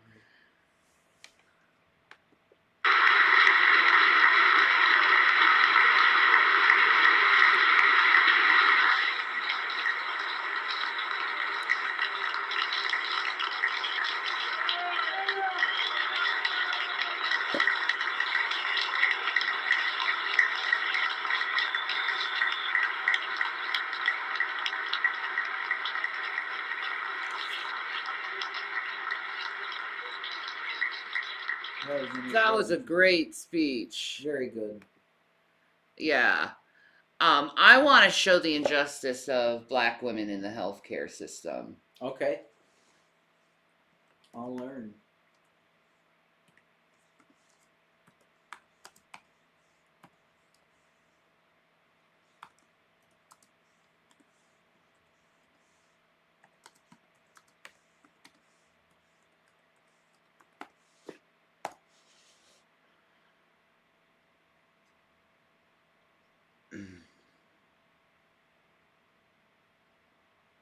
Why doctors don't listen to black women. Okay. She's just like, oh, it's just muscle strain. Muscle strain. I played basketball most of my life. I know what a muscle strain feels like, and this is not it.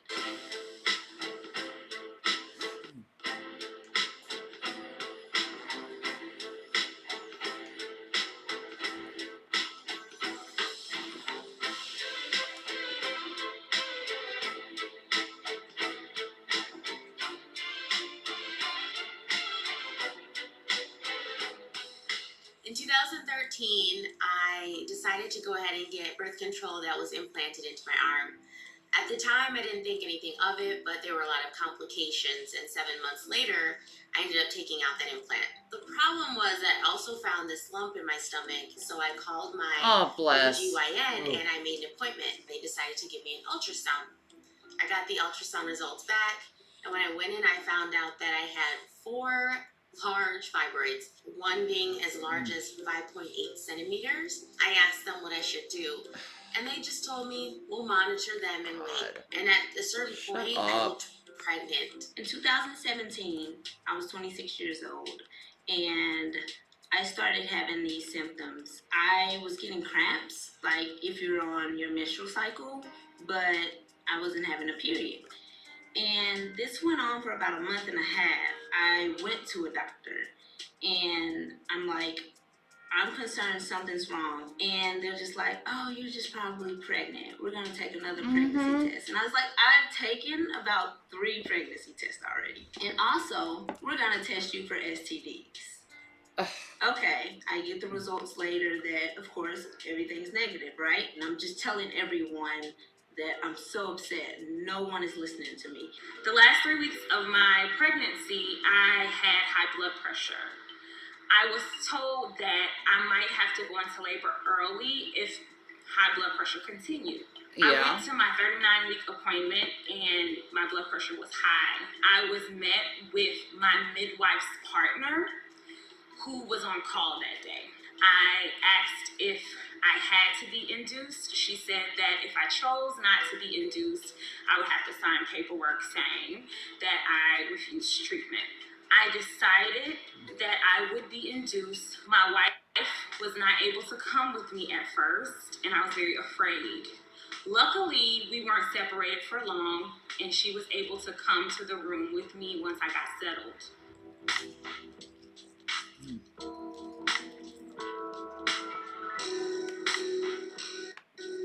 That's bullshit.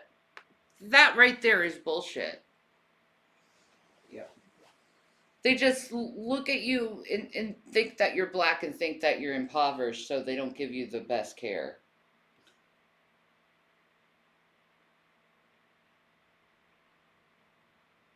That's fucked. It really is fucked. No other way of putting that. This is wrong.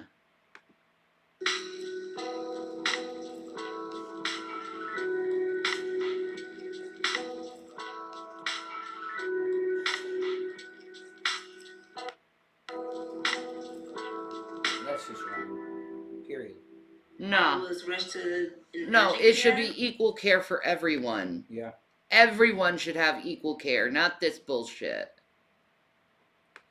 By a coworker because the pain was just excruciating. So I went in and I said, I have this pain and I'm crying, and I can usually take a decent amount of pain when I'm crying. She's just like, oh, it's just muscle strain.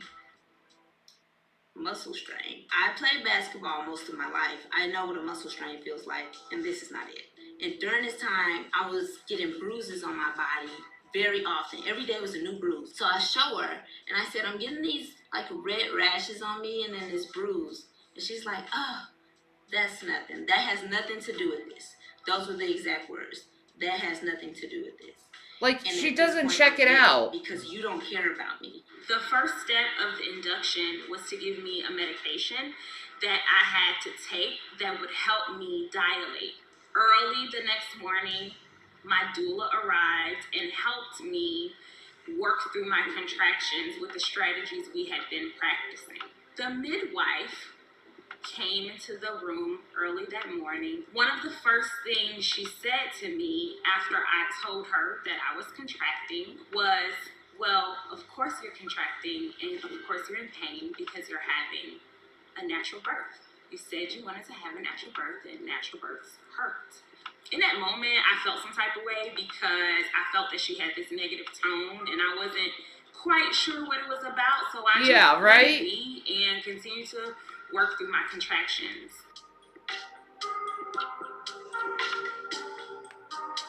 Dating back to slavery, black communities had their own expert midwives, often known as granny midwives, who had learned their techniques far before being brought to America. These enslaved midwives not only served fellow slaves, they often also delivered the babies of white slave owners. Wow. Hmm. And that tradition continues. Mm-hmm. That's wonderful.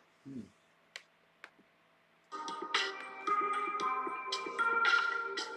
So the doctors told me about my diagnosis for fibroids. They said that they would monitor them yearly, and every year I had to remind my doctors that it was time to get an ultrasound and check the measurements of the fibroids. And I Bullshit. asked them again, hey, is this affecting my fertility? Is this affecting my health? Oh no, you're fine. Do you have an irregular period? No. Do you have any pain? No. I wake up one morning and I realize there's more than one large lump on my stomach. There's two now.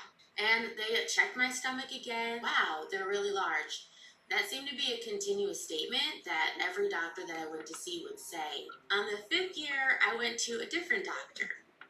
And that doctor decided to give me a pamphlet. He never did a single exam. He never touched Oh my my abdomen. God. He never did a pap. He told me to come back to him after having a couple miscarriages. What? Having What? the doctor tell me to come back to him after a couple of miscarriages was Oh my God. Oh my God. Fucking appalling. They could have gotten rid of those fibroids from the very beginning. Definitely. They did not have to grow in her like that. Yeah, and she was worried about it. On top of it, the patient is going, hey, what about this? That's messed up. Oh, experienced a couple miscarriages and then come back. Oh, yeah, experienced horrifying pain and suffering emotionally and physically. Mm-hmm. Fucking assholes. Yeah. the most embarrassing thing I'd ever experienced.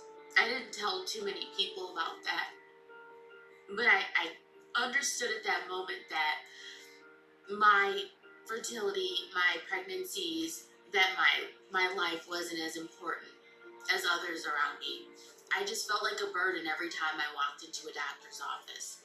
I was given the epidural, and I told the midwife that I was working with that I was hurting. The midwife told me I was not hurting. It's not pain, it's pressure. She told me, you just want this to be easy. I know that it feels unbearable, and I asked to get Holy fuck. You just want this easy? She's in pain. She doesn't want to feel pain. Help her. I'm okay, Cranky. What kind of response is that to a woman that's in labor and in pain? You want this to be easy. What the fuck is that? What is that? Oh, I'm sorry, sweetheart. No, it does happen to a lot of people. I agree, expert. It happens to me a lot. I get dismissed. Hey, baby. another epidural. I am not given another epidural. A study of white medical students and residents published in 2016 found that 12% believed that black people had less sensitive nerve endings than white people. What? And almost 60% believe black people had thicker skin than white people. What the fuck? What? What?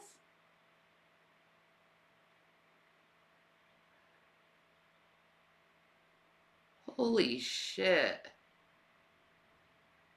What the flip, man? No, I'm dismissed because of ableism. Mentally ill.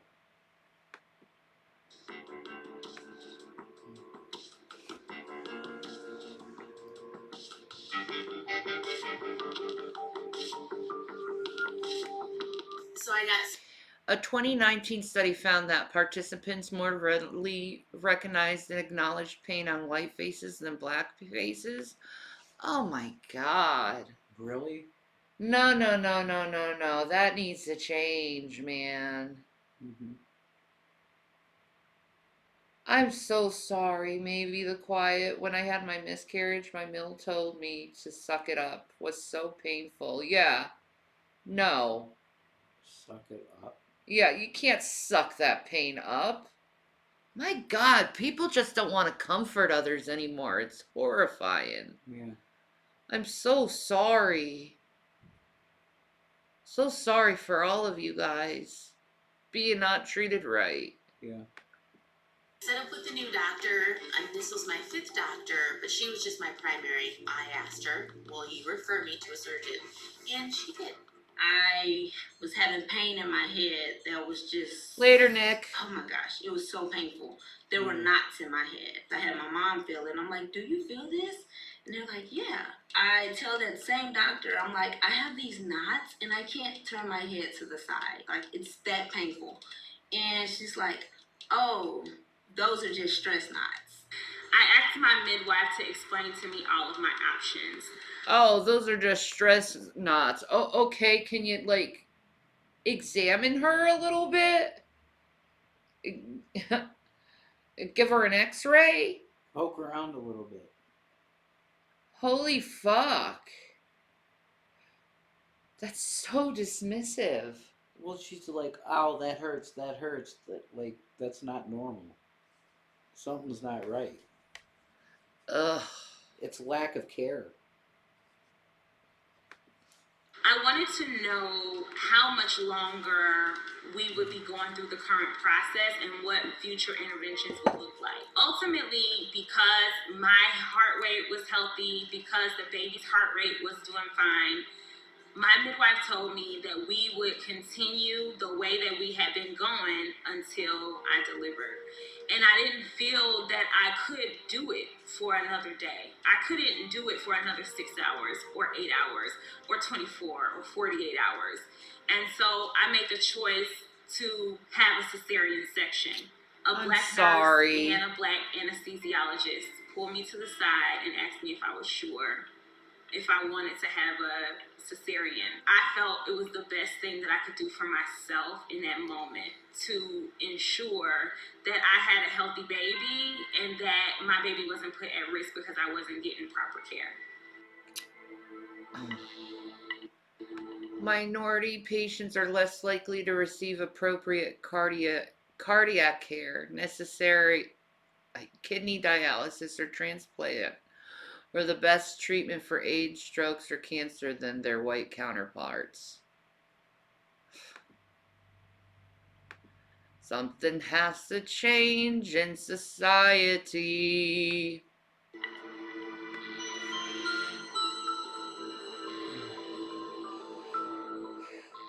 I called a hospital and they said, come into our walk-in clinic. We have really good doctors here on the weekend. So I showed him all these bruises on my leg and he stopped and he's like, this is more than I can do here. He handed me a sheet of paper and said, here's information for an oncologist. I made you an appointment. So I look over, his screen is flashing red. So it showed that my white blood cells were really high, my red blood cells were really low, and my platelets were really low. And at the time, I'm like, what does all this even mean? I remember my mom flying in. We're thinking we're gonna have this great weekend. She's gonna spend a weekend with me. And we go to the appointment. We're sitting in the room, and they take all this blood. She has The cancer. doctor comes in. He rolls his chair over, and I remember he said, I'm sorry, but you have cancer. I think I was in such shock that I couldn't cry. I was just like stuck. And then he went on to tell me that I had ALL, acute lymphoblastic leukemia, to the bone marrow, and that I had between 90 and 95% cancerous cells in my body. Oh my And God. the doctor said, The doctors could have fucking prevented this if she got treatment when she needed it the most. Probably. I agree with that, Christina. I agree with that. Oh my God. This is negligence. Yeah, it is. She should sue them for this shit. go to the hospital right across the street. I need you to go immediately. We need you over there ASAP. When we went for our appointment, she spent 5 minutes with me and whisked me out of the room onto her next patient.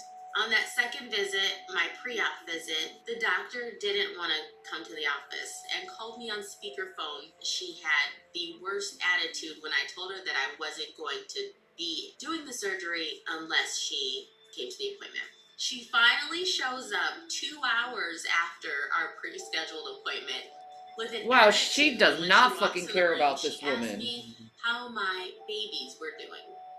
She was absolutely referring to my fibroids. I decided to call my insurance and tell them that she could not touch me and that surgery was only 2 days away. She was a young Black doctor that I felt like finally I would be understood, and that was super important to me. As of 2018, only 5.7% of U.S. physicians were black out of a population that is over 13% black. More physicians, man. After my baby was born, we discovered she had jaundice. She wasn't able to stay in the room with us. That hurt me a lot. I was very adamant that I wanted to breastfeed my baby. So I asked how much milk she needed. I was told that I can pump and give her milk. When I was told that the doctors wanted to supplement with formula, I told them no, not yet. Let me try to feed the baby myself first. Doctors supplemented with formula without getting my permission. Oh! According to Nancy Krieger, PhD, professor of social epidemiology at Harvard T.H. Chan School of Public Health, research shows that Jim Crow laws still have psychological repercussions of Black Americans, such as premature mortality rates for those who were born while those laws were still in effect. Jeez. Oh my God, these poor women.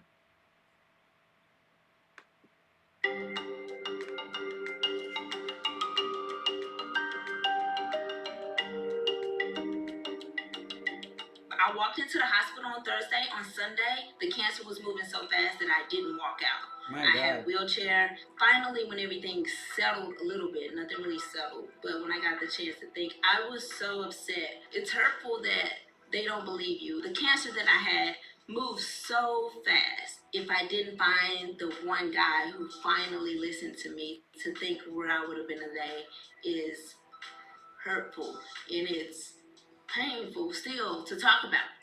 I missed out on catching my leukemia early.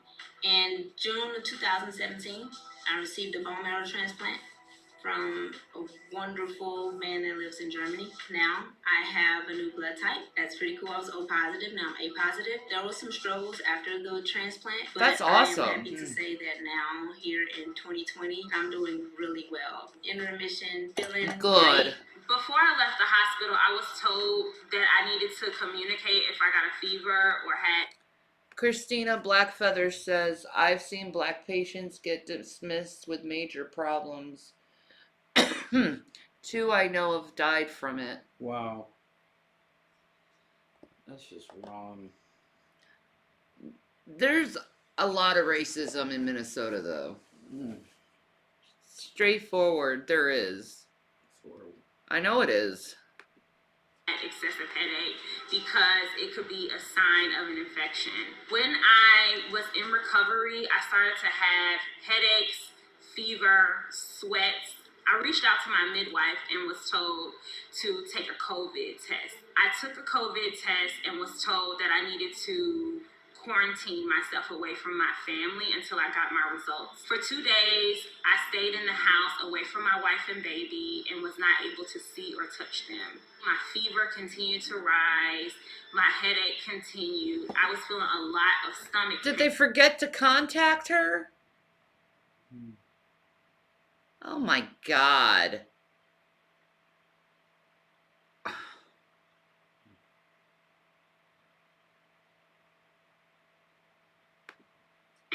And I ultimately decided to go to the emergency room. It was discovered that I had a postpartum cesarean infection. Oh no.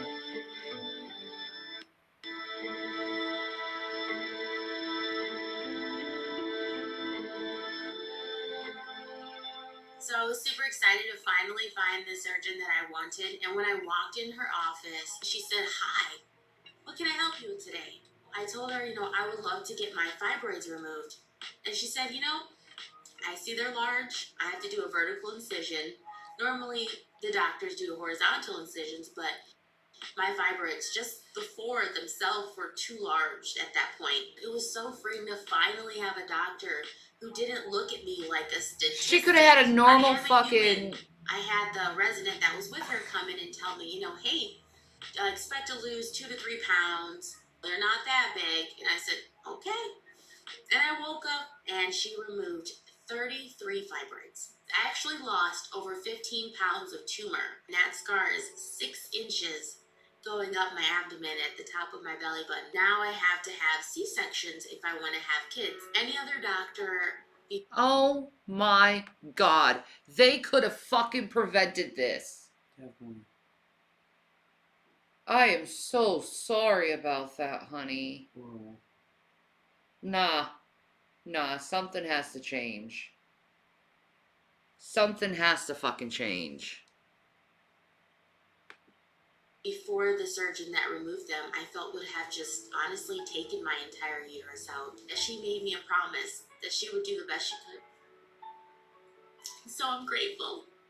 Ultimately, I had a very traumatic experience. My wife was not treated with respect. She was often ignored and not talked to. She was called my sister. She was called my husband. I live in a world as a Black queer woman raised in the South. As a mother, I feel that I have been judged and mistreated because of my skin, because of my sexuality. I feel like in the medical community, they tend to just rush to the last result with Black women. And so hysterectomies just are so common. And I feel like we have the right to have children too. So don't feel bad for wanting to have a doctor who looks like you, who's had the same experiences. If I hadn't gone to a doctor who understood me, they would have taken my fertility, and that was my biggest fear. Yeah, her being lesbian makes it so much worse. Oh, bless these people.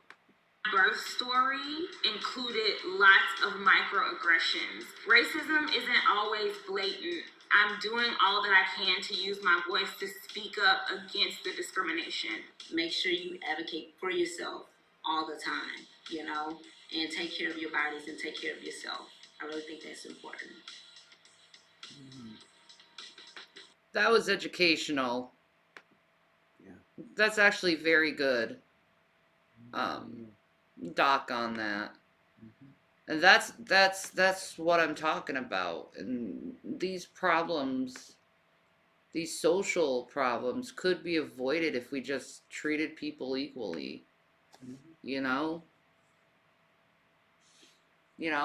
It's the same way in jails. There's way too many. For 13% of the population, why is there so many Black people in jail if they're only 13% of the population? It makes no sense. No.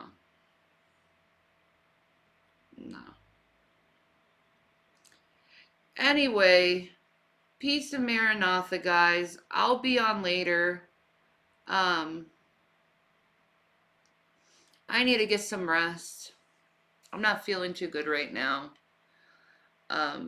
But you guys stay strong. I love you guys. Thank you for supporting me. It really makes a difference. I love you guys. You have a good one. Bye.